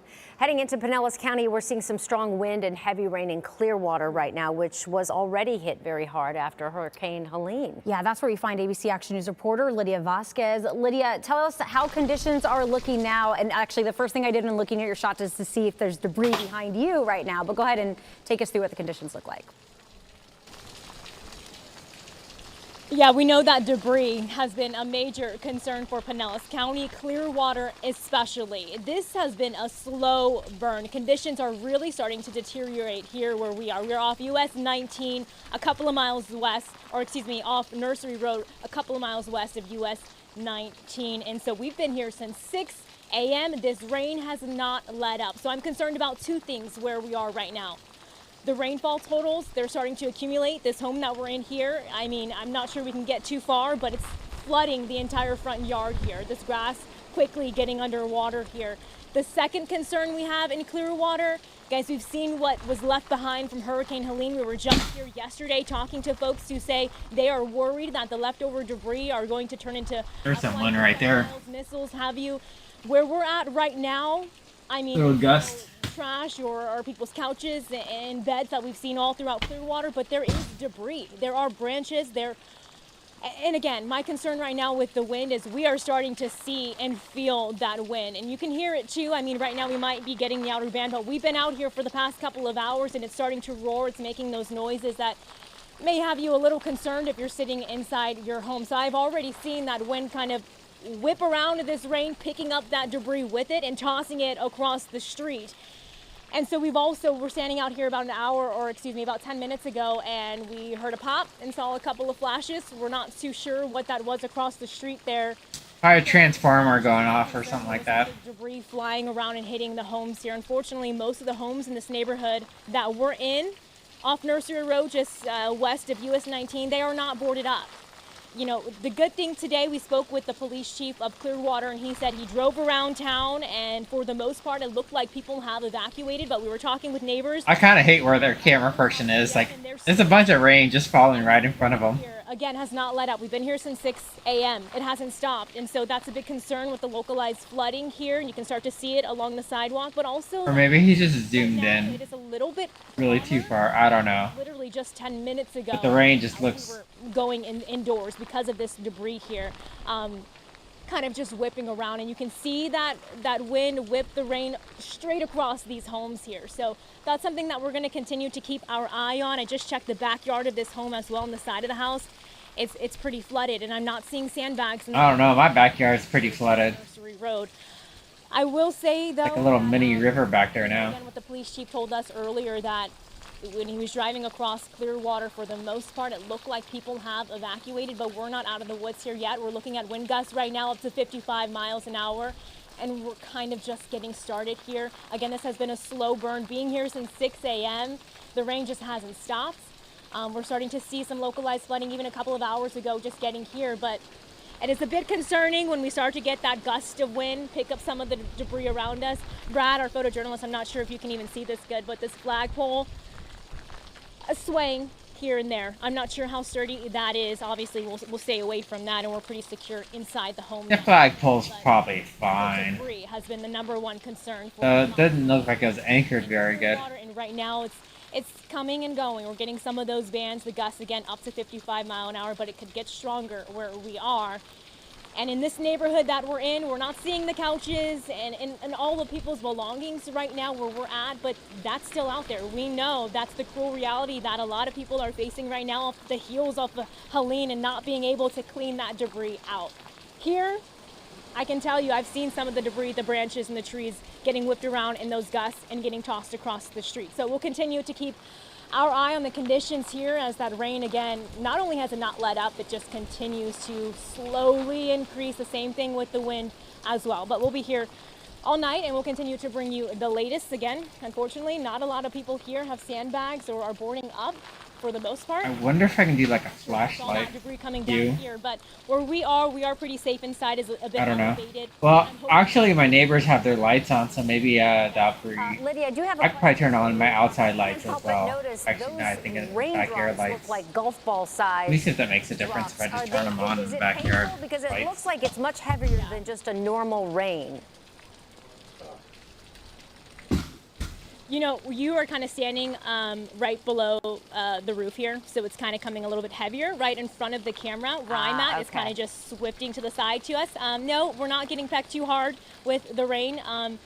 It's just, you know, we've been here since 6 a.m. and it has not stopped raining. So you're pretty the rainfall soaked. totals, I'll be interested to see what we get here, and that's my concern. Yeah, we're pretty soaked, and I literally got in front of the camera when it was my turn to get in front of the camera. So our front yard here in the home that we're in is getting pretty flooded. So, you know, this is starting to accumulate here. But I'm just concerned for the residents here, you know, the people that live here, and, you know, they're somewhat more inland here in Clearwater versus Clearwater Beach where we were yesterday. We were there yesterday. Debris still lining the streets there. And so I know no one's kind of let their guard down here, but I still feel for the people here. And, you know, with as much rain as we're getting already today, and with some of the debris that we are watching with our own eyes kind of get whirling around here and pushed across the street. So, yeah, we are just hoping that everyone is continuing to take the precautions. And right now, we just have to hunker down and stay safe. All right, and you do that. Thank you, Lydia. I have to mention, too, you know, of course, because of Helene, the ground is so saturated that no wonder they're already flooding, as you saw in that neighborhood, that, you know, there's nowhere for the water to go. And you saw the branches kind of falling down behind her, some of the debris there. What's interesting is that Debbie was a rain event. Yes. A lot of rain. We saw a lot of flooding. And I feel like that was so long ago because that was the first storm, right? I mean, the first major storm that hit our area. It has been a season. Then Helene was a storm surge event, right? And now we're adding the wind to this. So it might feel like we might be a little bit more prepared for this, but it's been a very difficult season for us, and that's probably why we saw so many people take that evacuation warning. And that's exactly what you saw in Lydia's live shot: the rain, the wind, and that's now part of it. Yeah, well, and I know so many folks who didn't evacuate during Helene, and they said, and they were there while their home filled with water, 1 foot, 2 foot, 3 foot, you know, and it's, you don't. I don't think the lights made a difference. Like, I don't know, maybe a little bit. It's very traumatic to be outside in lights while the water is rising. And I've been in a flood before. I know what it feels like. It's pretty awful. So I hope that they did heed the warning. It's like stressful and tiring. And I bet you're listening to us and you're just like, you're over it, even though we got a really long night to go. Right. And we just thank you that you're watching us so we can keep you. They're just kind of talking right now. And staying safe where you are. Yeah. So we want to turn now our coverage into Hillsborough County. Oh, here we go, Hillsborough. Our ABC Action News This is where I live. has been there. He's been live in Riverview. It looks like you're still Riverview. pretty much the same spot. Did you move neighborhoods? Same spot, same neighborhood. We are in the Boyette neighborhood, Boyette Springs here in Riverview. We're right by our house. We're not leaving. We're being safe out here. But the wind is still a big issue here. And we're listening to Lydia talking. They have like the flooding there as well as the wind. The wind is the main issue here. And when it's about the way, we can see there's some debris from the trees have already come down on our driveway here. And you can see some of the stuff down here. But then also the wind that keeps blowing the trees on and off. Like you hear it right now and you can see it if you look up there. This looks like a normal storm to me, I'll be honest. And leaves and stuff are falling onto the roof. And that, again, the major concern for the people in this neighborhood. Most of the people. Yeah, it's a little windy. They boarded up. Some of them didn't. Some of them did. Most of them did. They have the bags, the plywood and stuff up. They have also the paper up over their doors and things like that. But they're staying and they're hunkering down. But again, worrying about the wind. Walking through the neighborhood, there's nobody outside. But we did run into some peacocks. What is that? Dogs, and they were out. Is that to keep it from flooding? But they're peacocks and they're running around in the neighborhood. And they seem to be cool. They seem to be all right. Hopefully they're all right. There's some over in this front yard. Is that duct tape? I almost want to rewind that. What was that? Wood and he had the garage door up, and then that wind started blowing. Hillsborough County is really the target. All right, well, my OBS crashed. I think. Hillsborough County is really the target. All right, well, my OBS crashed. I think I'm back. I'm talking to folks all day in this neighborhood. I don't know why it crashed. Talking to them, and again, hoping for the best, preparing for the worst. And we do see that track, now it looks like it could be moving right over us. And what was interesting is, with Helene, out in Clearwater, the barrier island, they have all the debris that's out there. Here, there's no debris. You don't see, they didn't get hit with that much because we didn't get that here. So that's another worry for them because, the wind, these trees that are coming down, and what might that bring since we're going to probably get what looks like it could be right over us and we get the worst of it in this neighborhood. So they're concerned about that. Let me see. That debris here. So that is a good thing they're saying. But again, they are prepared and they are worried. But a lot of people, like Paul was saying, I talked to some people and asked why they didn't leave. And the question is like, where am I going to go? This guy across the street here, his son's family, they came to stay with them because they live in St. Pete, but they live right on the water. And his son and them, so they're worried about that. So they came there. So the family's coming to them. So where are they going to go? This guy right here, I talked to him. They have a house full of people as well, family coming to them. So they're staying here again, hoping for the best. But they are concerned because it looks like that storm or the bulk of it might be coming right under us. All right, JJ, be safe there again, live in Hillsborough County in the Riverview area of Hillsborough County tonight. Thank you so much. And I just wanted to make a comment because the whole weather team was poking fun at me calling it golf ball size rain, especially Chief Meteorologist Dennis Phillips. Listen, I grew up in Cleveland and there was golf ball size hail. We can get that. And I in knew Florida. It couldn't be hail because it's way too warm out there. So I was aware that it wasn't real hail. But I'll tell you, all right, so he said he was in Riverview. Like hail, which of course then I said was raindrops. But so Dennis wants to make T-shirts. We'll see if we can make that happen. Yeah. I mean, when Greg and I both heard this, I literally got in my chair and I rolled back to look at this video because I've never seen golf ball size she mentioned, raindrops. you're right. It was coming off the roof. I didn't even come with standing cares. but that's the way it looked. The magic of a lens, right, was fascinating. At any rate, she's fine, and it wasn't hail either. It was just some heavy rain coming from the roof of a house. Anyway, staying in Hillsborough County now, we want to get to Scripps News reporter Lillian Donahue. She's in Tampa on our ABC Action News parking garage across from Raymond James Stadium. And Lillian, all of us are leaning in because we're in studio wanting to know what is it like right outside. Go ahead and tell us about the conditions.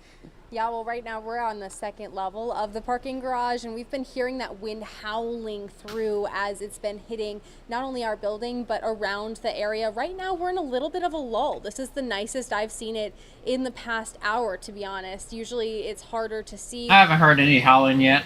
Right now it looks decent, but as of course we all know that those bands come and go. It's the wave of the band, right? So we're expecting, of course, those winds to pick back up. Plenty of pooling along the water here, especially along this route next to Raymond James. I mean, that's not too far away from me. We've been here for a few hours, just kind of monitoring the situation out here, and there really haven't been many cars, and that's International Airport. People are taking this seriously. For those who have been driving through, we've seen emergency crews have been kind of in the area, and the reason for that here at Raymond James Stadium, we know that there are many. What is with the other half of this storm? It's like only this half. On standby, ready to go. You know, the whole Tampa Bay area taking this extremely seriously, and the police department really asking folks to keep emergency lines clear.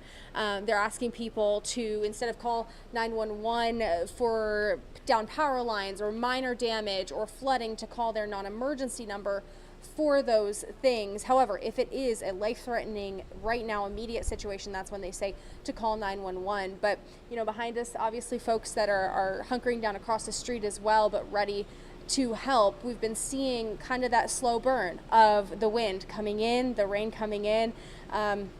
Quite nice right now, but we know that that's going to be making its way back to this area. I went up to our third floor here. Right now, it just looks like a nice little rainstorm, I'll be honest. Top has been coming. I wouldn't worry about any of this. Already making kind of a waterfall in the parking garage here. So I'm glad that we're definitely elevated. I'm glad we're behind concrete and staying safe like that. Back to you guys. All right, Lillian, thank you. We want to go now to Chief Meteorologist Dennis Phillips, who's going to give us the latest on what's out there. Yeah, so let's go ahead and go through the process. Right now, there's actually almost what looks like a double eye wall rather. And you've got one that's moving into Sarasota right now, but the eye itself is only about 12 miles wide.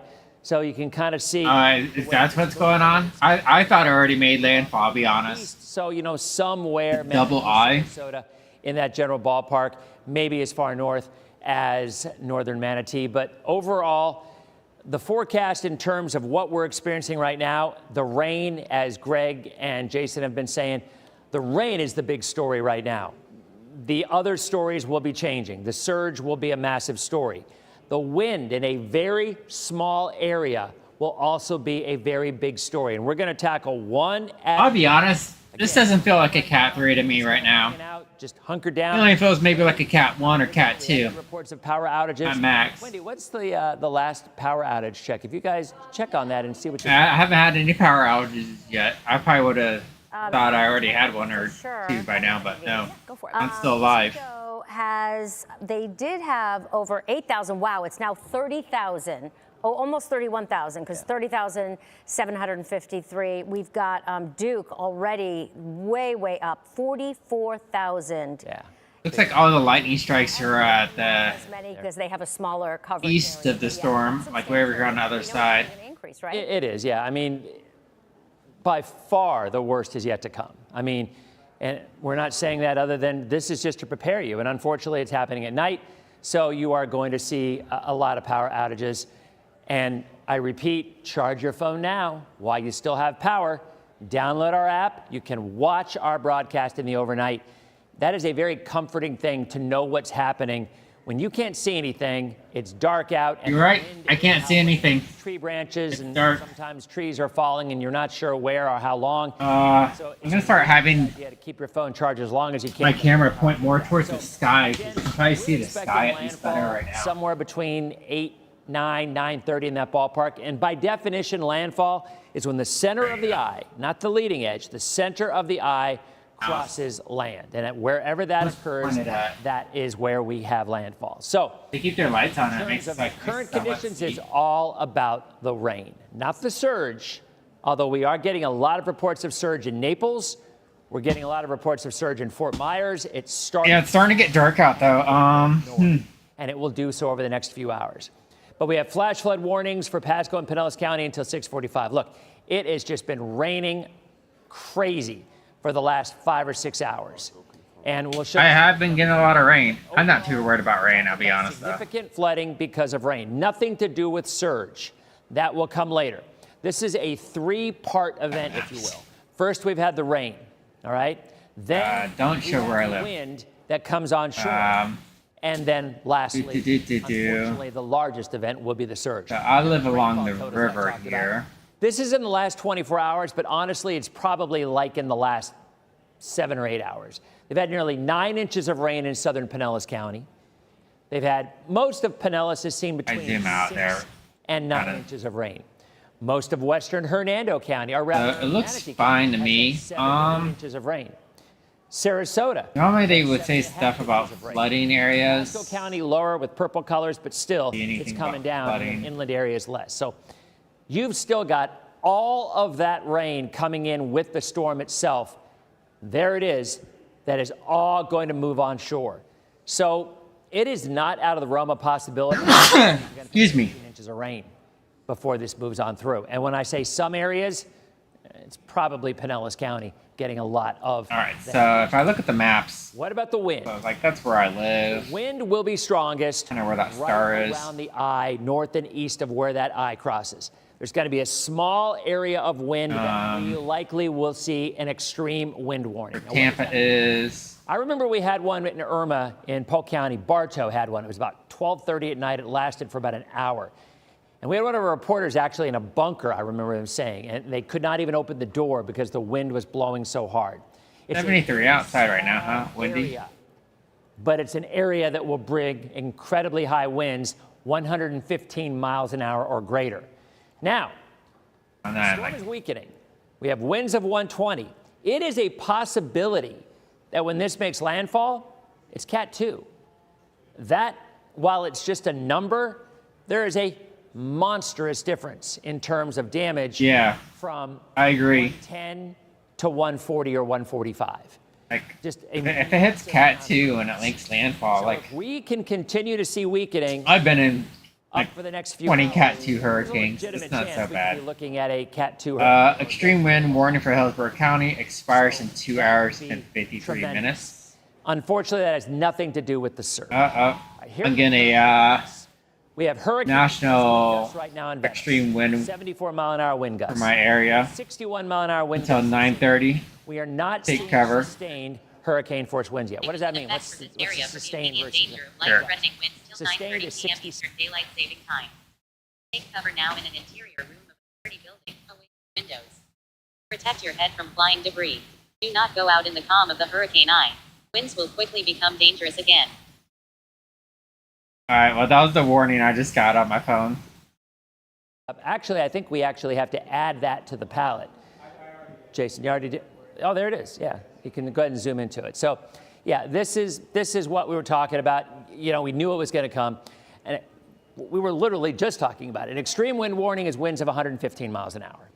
So, the Weather Service has issued the extreme wind warning through 9:30. Now, let me tell you, this is different from a tornado warning. A tornado warning means it's happening right then. All right, you see a tornado. Clearly, what we have here is what they believe. And by the way, so it shows the entire area as part of the extreme wind warning. It will not be the entire area. It will be a section of that area as that wind. All right, Brandington and maybe Riverview. And this is, I honestly don't think I'm going to get the extreme winds. Remember, hurricane force winds only extend 35 miles out. So it's a rather small. Oh, they just got the extreme wind warning as well? And All of right. those 35, I would say 80% are probably 70 to 75 mile an hour, 70, 80 mile an hour winds in that ballpark. They're on the low side of the scale. But right at the eye and on the right side of it, when it comes ashore, wherever, and the reason there's still Not even windy right now. well, one of the reasons is because It's like standing still. of squally weather in the northern eye wall. There's not 115-mile-an-hour winds there, but there certainly are very, very strong winds that could go 90. I even saw a bird flying around. So what I think we'll end up seeing, and Jason, you can follow up on this as well. Yeah. I think what we're going to end up seeing is a rather small area. This is a number we've been throwing around 3 or 4 days, about a 5 to 7 mile area of extreme winds. And we've been describing it that for days, and now we have an extreme wind warning. So that's usually how this plays out with a situation like this. So overall, if you look at the wind field, you're going to say, well, it's not that bad. But in this small area, it's going to be. And for lack of a better description, you can liken it to maybe a 5-mile wide EF1 tornado. I know that's kind of a scary thought, obviously, but this is about the most severe warning that you will get in our area. Would you not agree with that? An extreme wind warning for the short-term forecast, I would say, is the most extreme or the highest or the most severe weather phenomenon you'd get. So when we see this until 9:30 for the next 3 hours, that means the eye will cross. Some of these bands will have extreme wind too, but I would be more inclined to think they're going to be on the lower side. I don't think we're going to, I would be surprised, put it that way, if we have a band of 115-mile-an-hour wind gusts. I would not be the least bit surprised if we see that near the eye, where we're already getting reports of sustained of 120 miles an hour. So Jason, what are you thinking about? Yeah, so we're looking at what they're saying in their discussion with this warning. At 6:35, National Weather Service Doppler radar indicated extreme winds associated with the eye wall of Hurricane Milton moving onshore along a line extending from South Bradenton to southwest of Anna Maria, about 52 miles south of there to St. Armand Circle. So we're talking about specifically right now Manatee and Sarasota counties as the western or eastern eye wall is beginning to move closer and closer to these areas. Something that we've been talking about for days now is that the northern eye wall, clearly why Pinellas and Hillsborough County was put in this, is holding a lot of extreme winds. I'm going to get this back over to Dennis here in just a second, but I do want to pull this up, Dennis, and take a look inside the eye wall. Stay with it. This is what, if you could step off the camera for just a second, that'll let me start to control it again. There we go. So this is what we're looking at here. And this is basically what the direction the wind is moving. So it's kind of sloppy colors, but this tells us a bunch of things. So where the eye wall is about to move onshore, radar's picking up 114 mile per hour winds, but that's several thousand feet up. Down to the surface, maybe 100. Maybe 90, like Dennis was saying.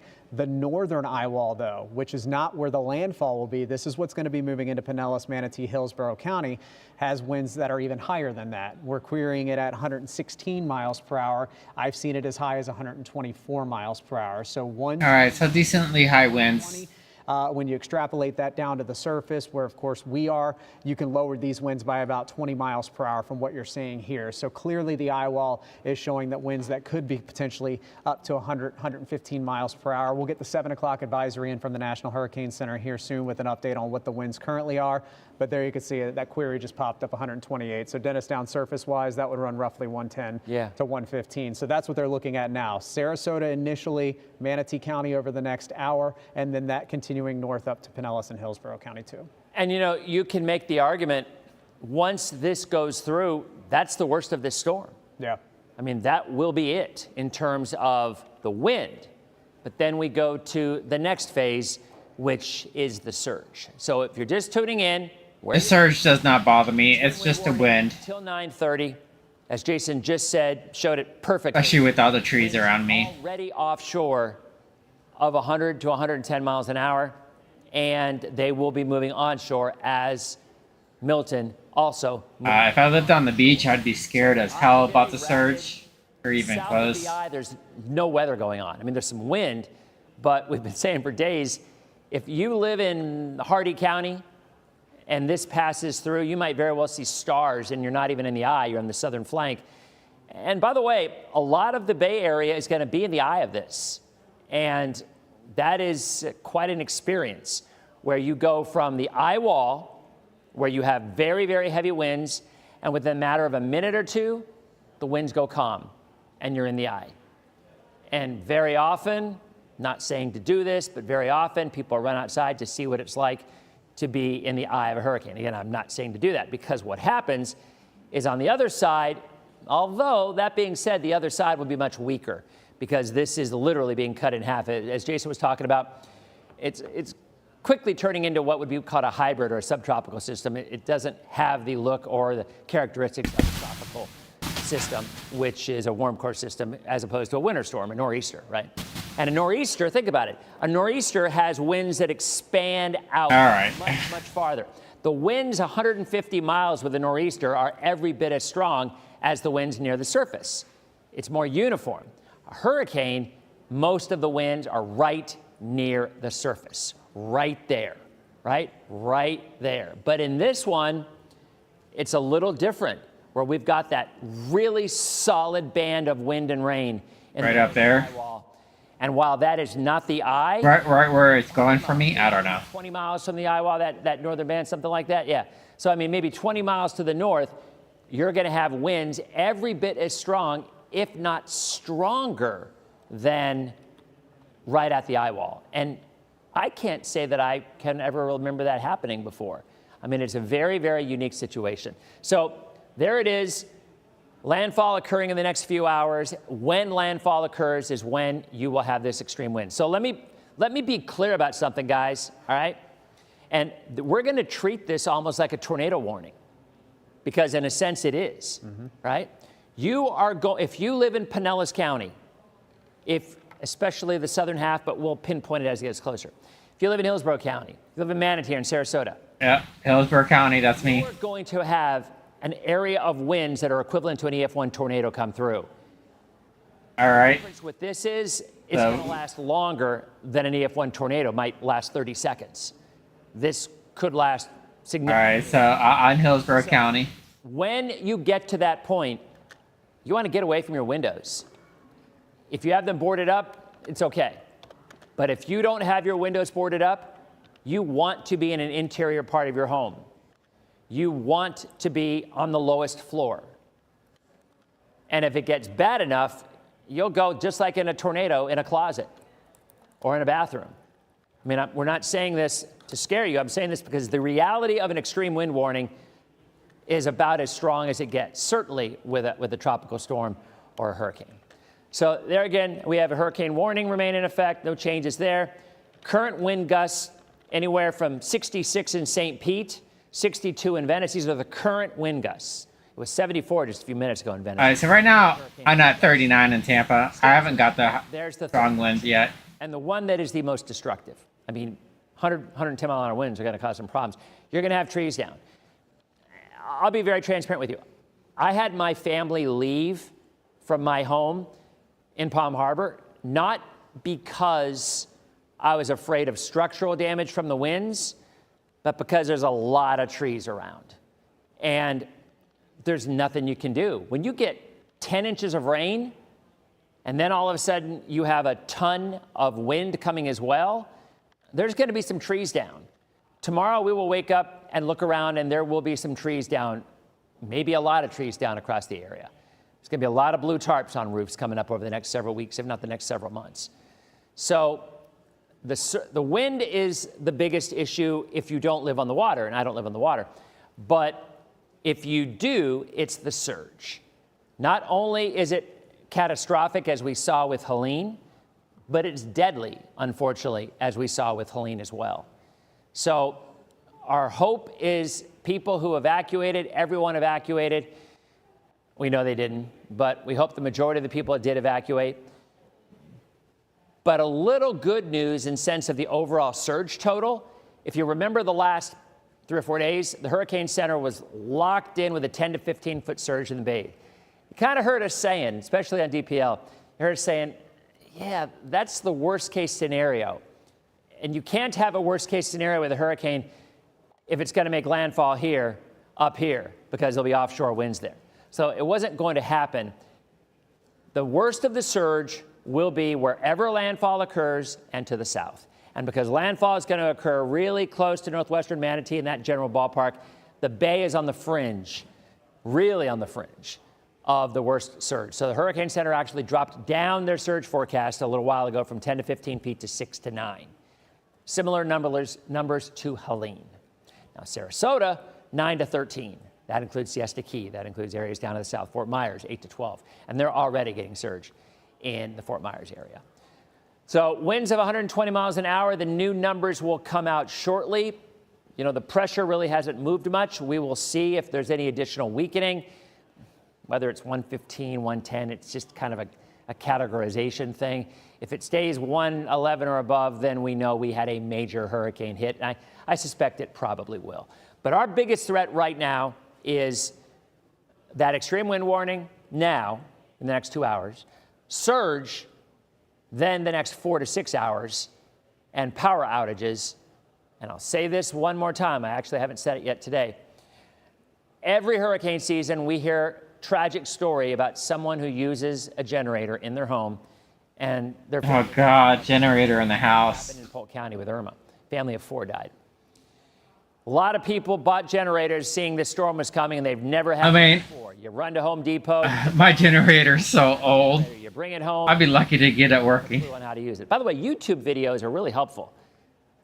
Yeah, if you had internet. Generator, and I couldn't figure out today why the heck wasn't it turning on. It was driving me crazy because I haven't used it in a little while. There was a little valve you had to turn on to let the gas go in, and I forgot to do it. So my point was, I went on YouTube video, I looked, generator, shows you. So if you have never used it and you just have it out of the box and you're waiting to turn it on to get it cranking, if you lose power, it might not be a bad idea to check that out. And never, ever use that generator in your home, in your garage, or anywhere where the fumes can have direct access to the home. If you do it in the garage, never close the garage door. The track, I mean, that's about it. Luckily, I have a porch. I do it on my porch. The model's out the window, you look out the window. It's now casting. You're watching every wobble. You're watching every wobble. We're watching every wobble. I'll be honest, Jason and Greg and I, you know, we see a wobble and we're like, oh man, is that east or is that north? And that's what it is, because there's no data. You're just watching it. But in the next 2 to 3 hours, landfall will occur.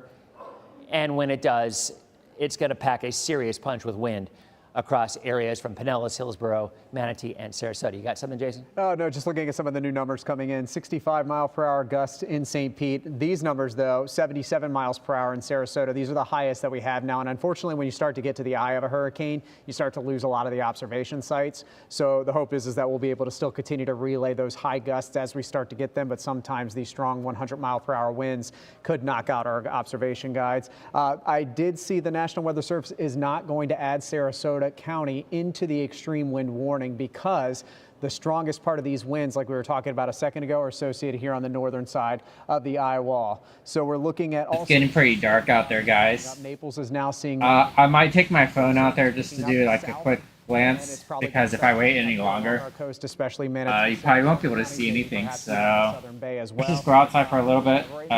Probably not going to get the worst of the winds, but strongest being at about 77 to 74. Venice is updated now to 74 miles per hour. And I'm going to mute this for a little bit and turn on my phone.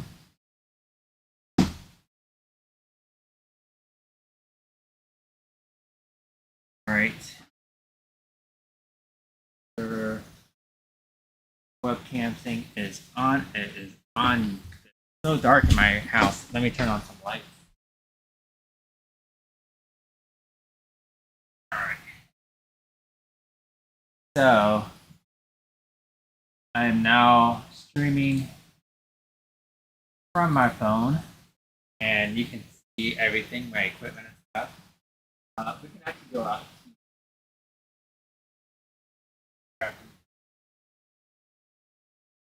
That's like the front yard of the house.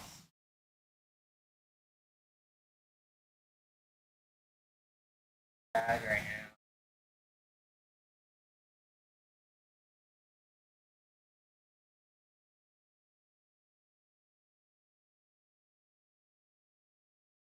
Alright, so when I actually get further away from my computer, I won't be able to talk on the mic anymore. So, yeah. Stand with me. I'm going to go outside real fast.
All right, back to my computer. That's my little setup there with the cam looking out the window.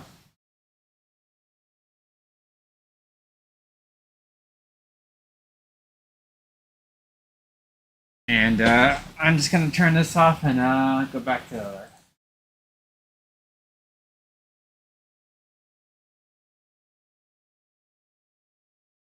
because you all could see an extension to the east as we see this northern eye wall continue to move to the east over the next couple of hours.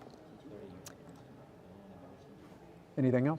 Oh, okay. So yeah, we're continuing to watch that for you here as it shifts off to the east. The good news, though, I haven't seen any spin with this as far as any tornado risks go. It's one thing to worry about 100-mile-per-hour winds. It's another thing when you have to throw in a mix of those stronger winds. So yeah, we're going to continue to watch this for you. Also watching where that rain sets up the heaviest. We've seen anywhere from 6 to 8 inches of rain already. Got another 6 to 8 inches to go before we see 6 to 8 inches of rain. Showing up here for Citrus and Hernando County. So while you all are well removed from the eye, moving into Sarasota and Manatee counties in southern Pinellas and Hillsborough, the extreme rain rates are going to be here from I-4 north. So strongest winds along and south of I-4, extreme rain rates north of I-4 along and north. And this is where we could see some totals exceed. I am a little bit north of I-4. And a half of rainfall. So that's where we're at right now. I mean, I-4 is like right here. Pay attention closely to this extreme wind warning to see if we start getting some. And I am. Over the next couple of hours, Craig, have you seen anything? I haven't. We were just talking with Dennis. Okay, see, there's I-4 right here, and I'm right up there, so I am a little bit north of it. Yeah, I did talk to my National Weather Service. I am along the river, though. First time Pinellas, Hillsborough, and Manatee counties have been put under an extreme wind warning. They started this, what, about 15 years ago, 10, 15 years ago, so it's not something that's been around for hundreds of years.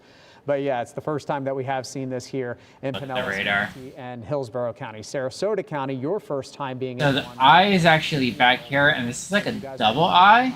At that point, so a very similar situation here with the northern. What is up with this? Obviously north of the eye of the center, and we're seeing the worst of the winds and the extreme winds here potentially versus it being around the actual eye itself. So let me turn the flash flood warnings off. We are going to continue to watch this for you as we go over the next hour to hour and a half. Again, this is basically being treated as a tornado warning. What we do during tornado warnings, if they are threatening a major metro area, is we would cover it until the threat passes. And that's what we're going to have to do right here, because again, you may not see another extreme wind warning for another decade, 2 decades. Let's hopefully we don't have another one for another 100 years, right? But this is very, very serious, and this is where the power outages are going to start to come into play. So make sure, like Dennis said, you've got your cell phone charged, you've got our ABC Action News app downloaded to your phone, because that will continue to allow you to see our coverage should you lose power, and of course you're unable to watch us on TV anymore. But this is the bad part. Let me turn off my light so you don't get that blinding light. Just something to get it out of our beautiful Tampa Bay area.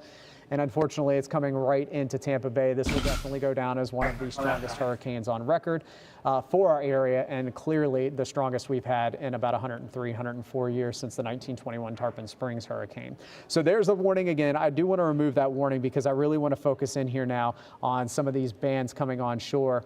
Clearly, you can see the eye. And the outer eye wall, there were 2 eye walls if you were with us earlier today. Those have already moved into Manatee and Sarasota counties. That's why we're seeing more gusts showing up at 70 miles per hour plus 80 miles per hour, getting closer and closer to that. MacDill Air Force Base, we just gusted to 60 miles per hour. Brooksville, 66.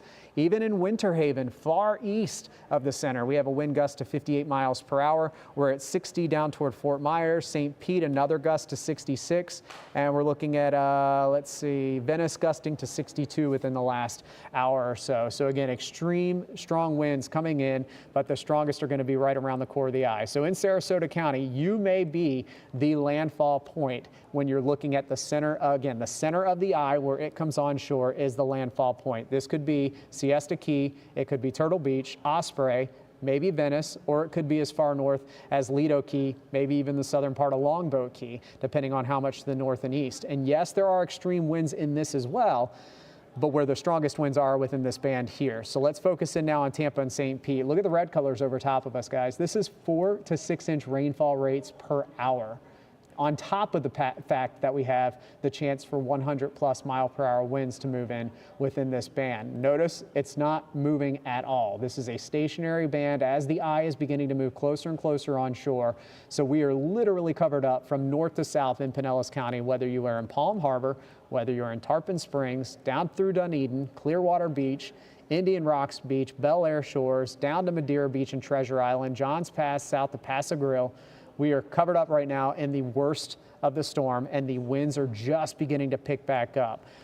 We are looking at Tampa being basically in the same thing. We are not in the strongest part of the northern eye wall just yet here in the city of Tampa, but our extreme rainfall rates continue here as well. New flash flood warnings have been issued. Again, when we talk about how much we've seen so far, 6 to 8 inches of rainfall is where we're at this point. Widening out the picture, Lakeland, you guys are back on my to windows rain. too And again, good. I want you to be prepared for those of you in Polk County, because that extreme wind warning may be extended farther east within the next hour to hour and a half as this comes on shore, because you will be in the northern eye wall here as well, especially south of I-4. So places like Bartow, Medulla, down toward Fort Meade. This is where along 17 we're going to likely potentially see this warning extended a bit farther east. In Manatee County, you are no longer now in the eye wall. It's shifted north.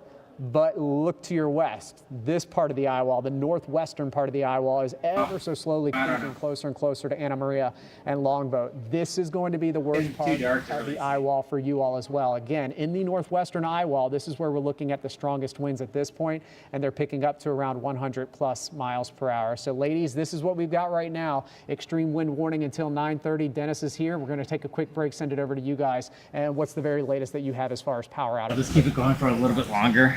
Probably won't have the camera on too much longer though. FPL, Duke, and Tico. And I do want to start with Tico seeing nearly 45,000 power outages at this point. FPL still hovering around that 8,000 in Manatee County. Right, and Duke Energy now at 51,000, most in Pinellas County. So obviously there's a big issue there, and it's only going to get worse, as we know, because the winds are going to pick up.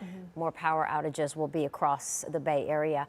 And almost immediately after we heard our phones ring for that alarm, for that extreme wind warning, we started getting notifications from several counties that first responders are now being pulled from the road for their own safety, including Sarasota, Clearwater Police and Fire, Pinellas County, the city of St. Pete, and Pasco County. They say they just can no longer respond west of the Suncoast Parkway for their own safety. And here's an important reminder. We want you to be able to reach us 24/7 during and after Hurricane Milton. Just scan that QR code on your screen to download our apps. And this way you can stay connected to us even if you lose your power or signal, and watch us on your phone. And please, charge your phone right now before you lose your power. Truly, if you're one of the lucky ones who still has power at this point. Yes. So to download our apps, take out your cell phone and go to your app store, search ABC Action News, click on the download. And once you're in the ABC Action News app, you'll see our live feed at the top of the homepage. It's exactly what we're showing right now, so you can still watch us there on your phone. Now, Pinellas County within the last 15 minutes put out a shelter-in-place warning, and our team coverage of Hurricane Milton continues now in Pinellas County. Yeah, that's right. Our ABC Action News reporter Eric Waxler is in downtown St. Pete with the very latest out there. Eric, wow, the wind I can see is picking up because your camera can't even keep you in focus. There you are. You okay out there? Hey there.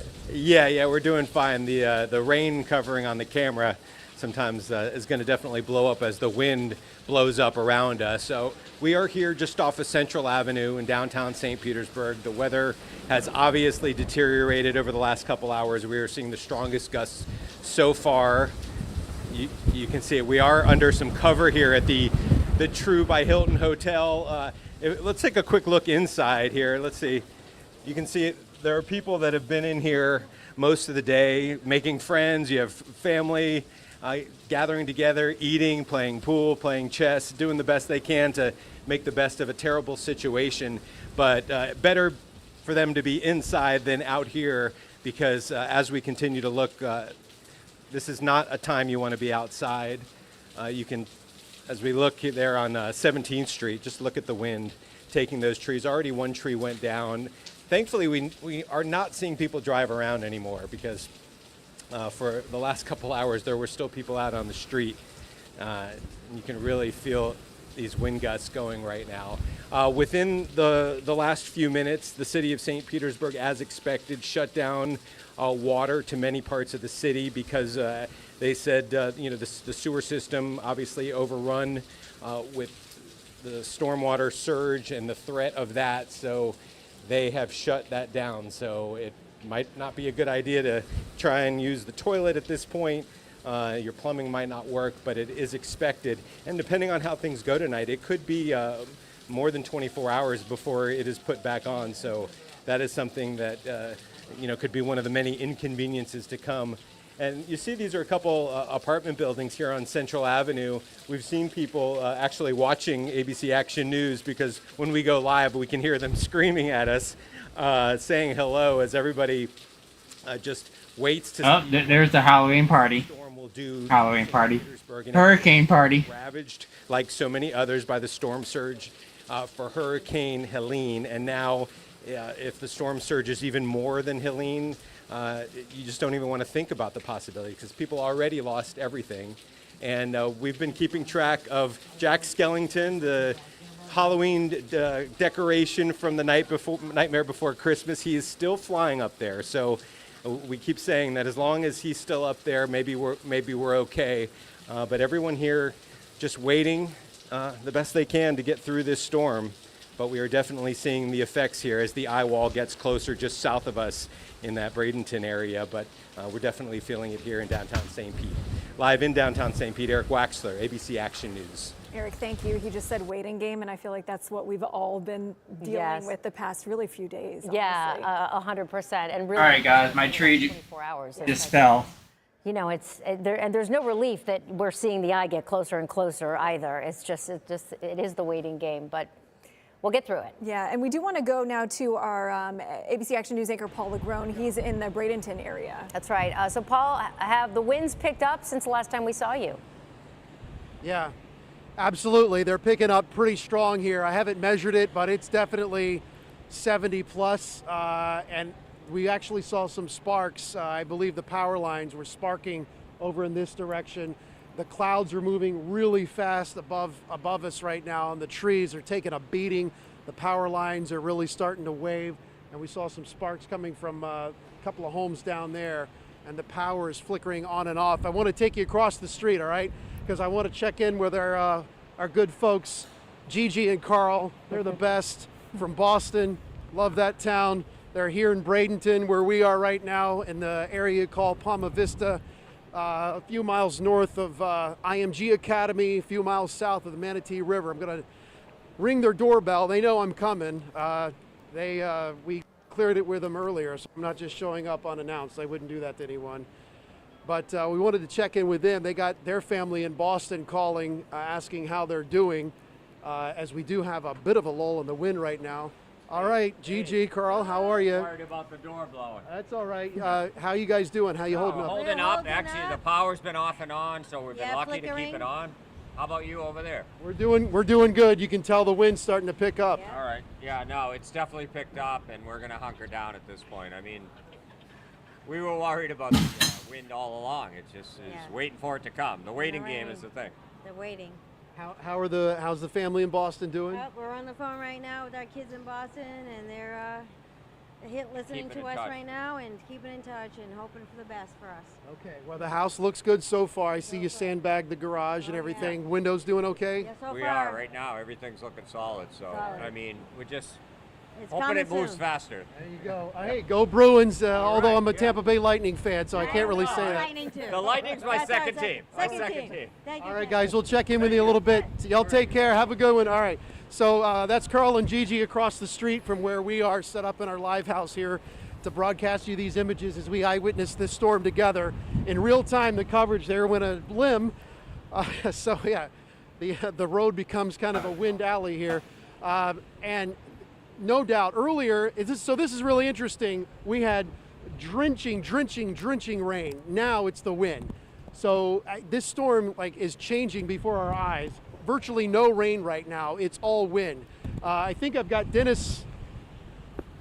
Dennis, if you're there, I was told you wanted to ask me a couple of questions. Fire away, my friend. Hey, Paul, it's Jason. Dennis is getting himself ready, but we are looking at that. You're in Bradenton. We've got that western eye wall now beginning to move closer, that northwestern part of the eye wall heading your way. So just a heads up for you, this is where we're likely going to start to see those gusts that could be well over 75 miles per hour. Any kind of an estimate on the winds right now as far as what you think they may have been happening so far? You did say you had some power interruptions, at least some sparks flying, so I know they've got to be picking up. Yeah, the sparks were flying over in this direction. Our own power has flickered on and off. It's held strong, though, I will say so far. And the sound of the wind, I don't know if you guys can hear that, and this is a strong gust we're getting here, and it's switching directions on me. So now it's coming, still coming from the southeast. Okay, all right. Sparking there, right behind me. That's power lines. And we've got power lines behind the house. So we want those to hold strong too. But yeah, their power just went out. Gigi and it's about time for you to get out of there, Carl, Paul. Their power just went out. Yeah, Paul, if you have sparking power lines, listen, it's probably time for you to get to safety. All right, well, we'll keep checking in with you guys. And yeah, this is definitely a wind event. You see that? Did you guys see that? Yeah. Yeah, I see it out there. Those power lines right behind the house where Carl and Gigi are, and I believe they did lose power. And that's the concern. I mean, you still, Florida, I don't want to say for the most part, but you know that there are certain areas where you have above ground power lines. That's just the way it is in a lot of older neighborhoods. And so, and of course, the morning after the storm, you have to be careful with where you're walking. But I think what's interesting to me, just witnessing this in real time out here, and kind of giving you guys a play-by-play as we stand out in this, is that, literally 30 minutes ago, I couldn't see because it was raining so hard. And now it's the wind and the power of the wind and what the wind is doing to the environment around us, from the power lines to debris coming off the roof and the trees and the limbs coming off. That is how we're experiencing this storm right now. Want to get a sense for the power outages, because I know that that's happening as we speak as well. But this is howling wind, and definitely having an impact right now. And it's when you really want to keep a 360 view of what's coming at you. The house here is kind of a shield, a barrier, because at least it blocks whatever's coming this way. But this wind is now whipping around, and it almost changes directions on you real quick if you don't pay attention. Hey, Paul, it's Dennis. So a quick question for you. So, I mean, the last 2 years, you've been in major hurricanes. You were in Perry. We have another extreme wind warning that just came out. How does what you're experiencing right now, and by the way, you're about 30 miles away from the eye, so the eye probably will pass directly over you. So yet again, it happened with you in Perry. It's going to happen with you here in Bradenton. Overall, the winds that we expect in your area, probably 100 to 115. But right now, how does it compare to what it was like in Perry? Perry, I would say, Dennis, was stronger in terms of the gust from what I remember at the height of that storm. But we have more elements around us because of the situation that we're at. I mean, as you know, you've covered storms too. I mean, it's literally like, okay, what is your situation? Our situation is a house, it's a neighborhood, it's trees, it's in the neighborhood setting. The situation in Perry was a hotel, it was almost like a shelter. We were out in it, and it was a wide open landscape. There were trees in the distance. Here, it's dense in the sense that there are different things around us. There's a fence, there are trees, there are signs, there's a lot of stuff that can go flying around. At this moment right now, the winds are not quite as strong as it was in Perry. That was a Cat 4, though, as I recall. It was. I think you had about 130. Cat 3? Yeah, it is. I think you had about 130, Yeah. but I bring that up because the extreme wind warning could have winds of 115.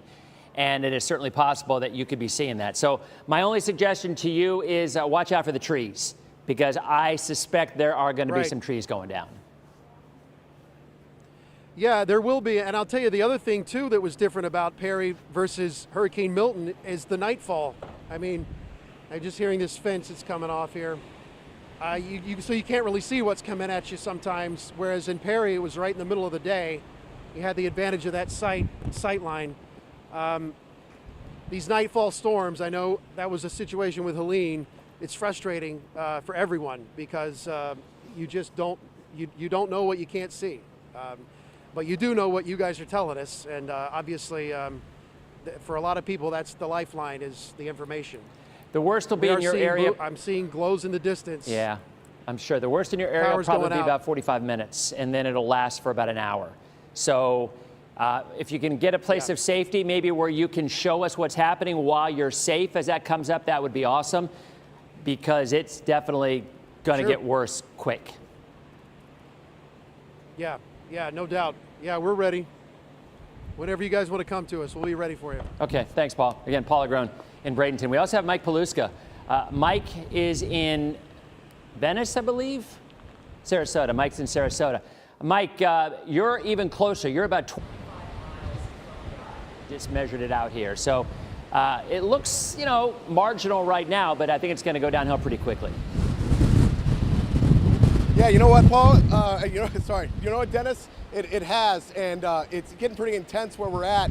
There's a lot of trees in the backyard of the house, so I've positioned myself in the middle of the street, and nothing big's flying our way, but we're getting some really extreme gusts, and I just looked at the radar map too, and so I guess that southern part's coming in. You can tell that I'm not wearing a jacket because there's really no rain out here, which I think you were mentioning, that southern part's breaking apart and it's weakening, which is good news. We want this thing to fall apart as fast as it can.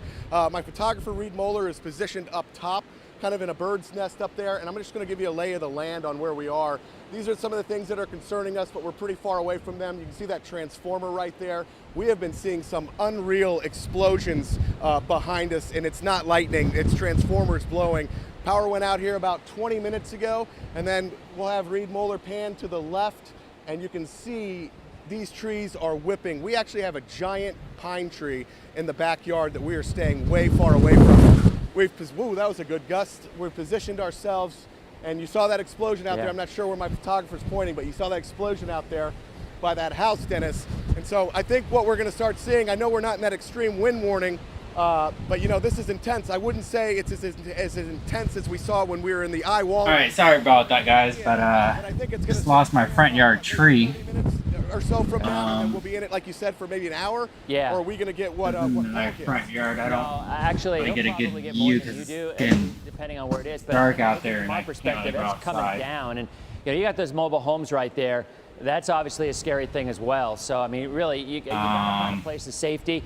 You're right. You're not going to have to worry about rain. You're one of those people we were talking about. You're going to have a ton of wind. Yeah, I posted on Discord if anyone wants to see it, though. Yeah, and that's actually, I like not being in the rain because it's really hard to report when you're getting pelted with rain in your eyes. Just saw another explosion back. The webcam doesn't really show much. It's dark out there. And, I think when we cover these storms, you expect them to be front-loaded on the right side, Dennis, and I'm kind of trying to figure out why it's lopsided this time and going sort of towards the St. Pete area. Is that from the shear that came down with that cold front? Yeah, the shear's coming in from the southwest, and what happens? Whoa, yep. Yeah, you can see that gust there. Yeah, it is lopsided. All of the wind, all of the rain is on the north side, and storms have a tendency to draw toward where that strength is, so that's why it was lifting a little more north at first. But last check, it's actually kind of kicking back to the east, so it's wobbles. I mean, and you know that. You've been covering these a long time. You know how wobbles are pretty much unpredictable. Yeah, they are. And one of the things that concerns me the most is we were out on Lido, and now we're getting even more storm surge here. And that's super concerning. I mean, there's all these people that didn't evacuate, so my heart is breaking for anyone that's still there. Obviously, we've been covering Helene. I'll just see where this is going. I think we're still good out here for now. I don't think these are hurricane force gusts, but we're getting pretty close to high-end tropical storm force winds. I'm going to kick it over to these trees and have Reed zoom in on that backside. Those guys are really bending. We've got trees down around this neighborhood that we're in Sarasota. We're close to downtown Sarasota. We're about a mile from Sarasota High. My coworker Julie Salamone is super close to where we are as well, her Airbnb. And I think where we're positioned here, I think we should be able to ride this out and give you guys coverage to see what's going to be coming up through Tampa. That's the most important thing, I know people think we're crazy when we stand out here, but you wouldn't ask a fireman not to run into a burning building, so sometimes our job requires us to be out working. There went another explosion behind me. Power's going to be out for a while here, I think. I mean, this area, as you know, is so inundated with pine trees, and we've seen them just falling on lines, on lines, on lines, and exploding. Huge explosions, like booms of big branches that are hitting our house. It's brand new, just built, block construction, second floor, and we really, I was worried a little bit about localized street flooding. I'm really not anymore. We're hardly getting any flooding in the street, and as you mentioned, we're not going to be the ones getting the rain. So yeah, it's really coming in now, Dennis, and I think there's one more really big gust here. I'm just going to check down the street. You know, it's actually, I have a clear line of sight to my left and my right, and I've got my field producer, Sean Daly, watching as well. We do want to be safe. I got 3 kids at home, and one is a month old. And so when it starts to get bad, we're going to go in. Mostly leaves now, Dennis, mostly just leaves. These trees are holding up pretty good. So yeah, this is a good spot, and these power lines look like they're pretty stable as well. That transformer we thought might explode, but I think since the power exploded behind us a couple of times, this one's not energized anymore. Hey, Mike, how far are you from the water? You know? How far are you from the water? We are, as the crow flies, Dennis, we're 1 mile from Sarasota Bay in evacuation zone E. Okay. So we're really close to the water, and we were in Lido Beach yesterday, and we interviewed a guy. He has a frame house. He's lived there 34 years. He was boarding it up. He said he didn't get really much water from Helene because he's elevated a little bit. He said, I said, hey man, how are you doing? He said, look, I'm gonna say goodbye to my house, and I hope it's here when I get back. And I know surge is hard to predict, even though they were spot on with Helene. So I'm just praying that that surge, that worst case scenario, as this thing falls apart, doesn't come in, because I know right now where we are, we got that onshore flow, and Tampa's got that offshore flow until it kind of wraps around. The winds have been coming out from the east, Dennis, and you know, as they go counterclockwise, they're just going to wrap around this area, and then we're going to hit another spot so that we can duck in and out of cover. We got a really good spot here, elevated. So that's really good. I think the thing is, tomorrow when we wake up in the morning, we're going to be looking at a lot different Tampa Bay area, and it's heartbreaking. Yeah, a lot of trees. I mean, I think it's twofold. After Helene, we are going to get even more. I think the surge will be similar in the Bay that it was with Helene in the southern part. But for you, you're a mile in at an E. You said that's okay. But yeah, I'm afraid you're right. Sarasota, all the way up from Sarasota down to Siesta Key, I think they're going to see a 10 to 12 foot surge, and I don't think there's any way around it. So stay safe out there, Mike. We'll come back to you shortly as the winds start to pick up, and that will be rather shortly. Again, thanks. That's Mike Paluska over in Sarasota. We're going to go to Seminole, I believe. Robert Boyd is live in Seminole right now, and Seminole is an area that is actually under that extreme wind warning. So, Robert, it looks like you're okay right now, but I would expect that to go downhill pretty quickly. Dennis, everything you've mentioned in the last hour has come true right here in real life for me and the crew in Seminole. Randy Wright and Kylie McGibbon. Right now, the wind has picked up tremendously. It is really blowing. You look at the trees behind me. They are swaying back and forth. The stop sign rattling. I feel pretty safe, though, because the property, the Airbnb that we're staying in, doesn't have any large trees in the yard or anything, and I haven't seen much debris flowing around. So that's good news. But the wind is really picking up. Extreme wind, as you mentioned. And as soon as you mentioned it about an hour ago, that's when we saw it happen. Then you guys mentioned the power outages. And sure enough, you mentioned be careful, charge your phones, the power will go out. Sure enough, about 10 minutes after you said that, right here in Seminole, we lost power at our Airbnb. And then the third big thing that has been mentioned in the studio throughout the night is that once it gets to a certain point, too much danger for our first responders to go out. They won't go out, and that's what's happened right here in Seminole. No longer going out. If anybody has a medical emergency, unfortunately, they're going to have to fend for themselves. Police, fire, they are sheltering in place now. They're not coming out here to help people. So really, you got to be careful. If you decided not to evacuate, you really took matters into your own hands. But I do want to say this particular neighborhood here in the Seminole area, there was an evacuation order. So again, we feel safe about that. A lot of people taking precautions. When we drove around here earlier today, we saw a lot of people boarding up their windows. I would say at least 50 to 60% of people in this neighborhood had storm shutters, boarded up their windows. They did everything they could to protect themselves. Wow, that was a pretty large wind gust that just came through. And I'm looking, but again, the good news is I don't see a lot of debris flying around, so I feel pretty safe about that. But the wind has definitely picked up, Dennis. And I'm just wondering, from your standpoint, how many more gusts are we going to see? How long is this going to last? All right, Robert. Thank you. It looks like the wind is definitely picking up, and from what Dennis said, it'll continue to. So stay safe out there. We'll check back in with you in just a bit. And we want to stay in our southern counties, and we move now to Sarasota. Sarasota County, or are we going to Adam Oh, Walser? we're going, I'm sorry, yes, Hillsborough County. Yeah. Adam Yes. Walser, he's in the Hyde Park area. Adam, this is one of the first times we've actually checked in with you. What's it like in the Hyde Park area?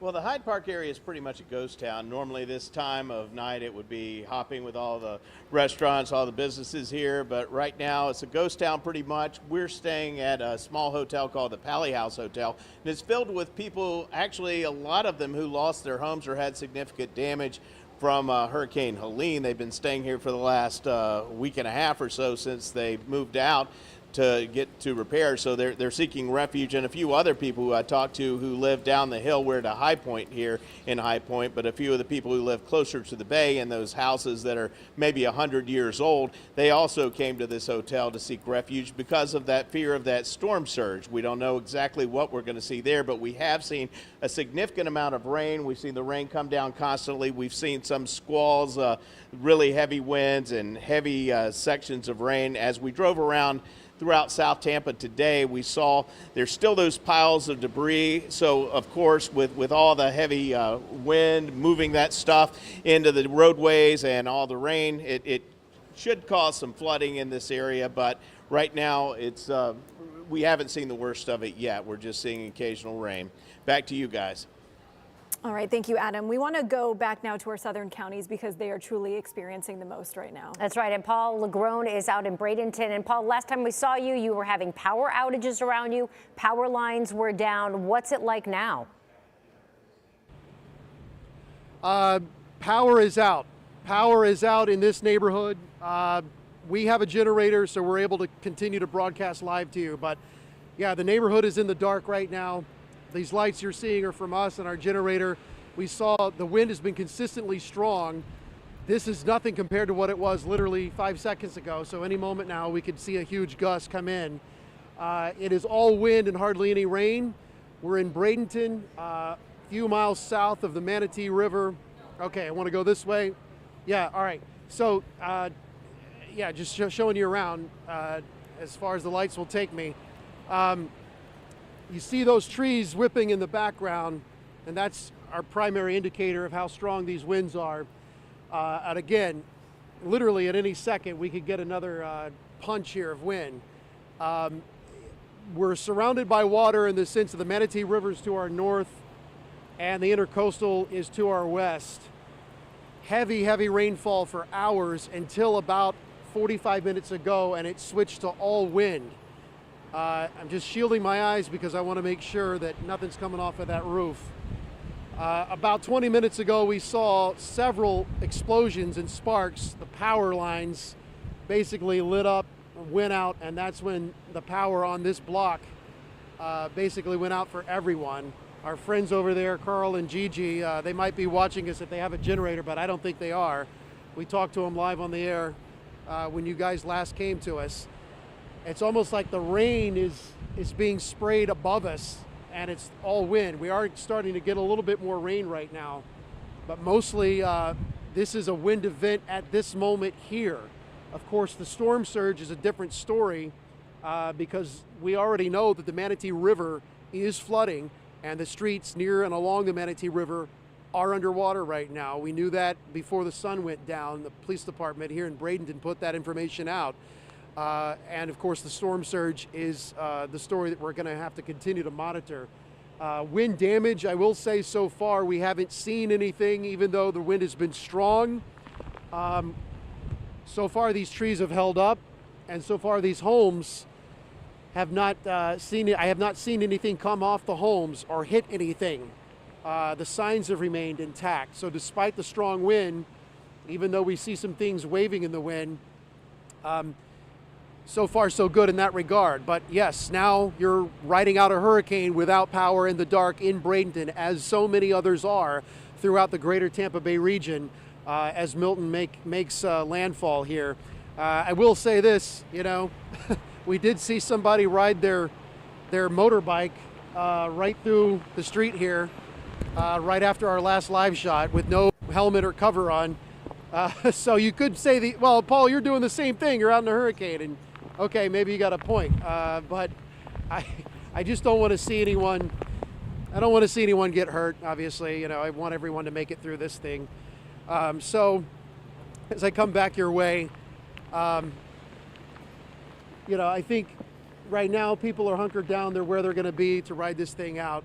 I think what's interesting is how it went from being, rain to now wind. Although we are starting to see just a bit of a break with the wind right now. Of course, as I send it back to you, it's as soon as you guys go to somebody else, we'll have this huge gust of wind. That's how it always works. And the power of Milton is real, which is why people are taking it seriously. Man, okay, that's a strong gust. The rain is starting to come down, and the wind is whipping wildly right now. The one thing you don't have to worry about, I guess, is the power's already out, so you're not going to have an explosion of sparks or fire from the power lines, because that's already been taken care of by Milton. Paul, what you could have is flying debris. So I don't know, Paul. Yeah. Can you hear me? I'm wondering, is this the strongest gust you've gotten so far? Because it looks like the eye is just uncomfortably close. Yeah, Wendy, it's so unpredictable. And when we say gusts, I'd liken it to, I mean, I hate to be violent, but I liken it to a punch. I mean, it's the best way I can describe it, because that's how long it lasts. It's literally like that. Okay, wow. And then it goes away, and then it might come back again. So, having experience covering Adalia live in the daytime, and I almost got knocked over on live TV. I grabbed onto a bench just in time before I almost bit it on live television because the wind moved me. I think I admitted my weight at the time was 170 pounds. I may have been fudging the numbers on that a little bit. And in the years since, I think.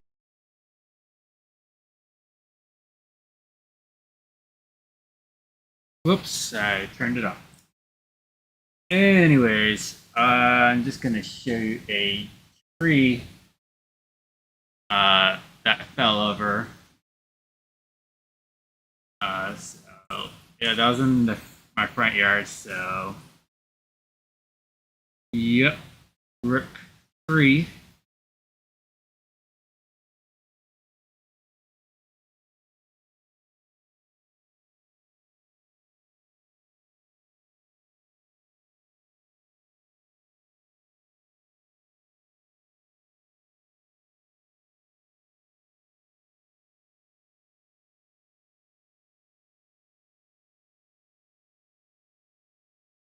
I guess too much rain and the roots got saturated. I don't know.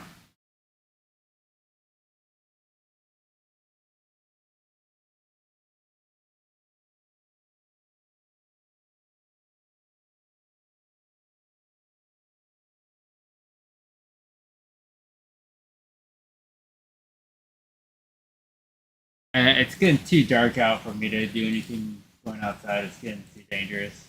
My webcam can't even see anything. Maybe if I had night vision. Unless my phone can see anything.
All right, guys. Well, I'm gonna end the stream here. I know the power hasn't yet to go out, but honestly, yeah, it's getting too dark for the camera. And yeah, getting a little nervous with the tree falling down and everything.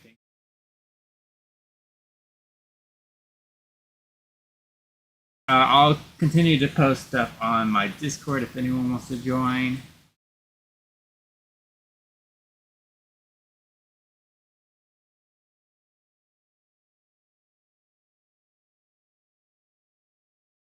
But yeah, I'm just going to take this stream down right now. Anyways, thanks for joining, and I'll see you later.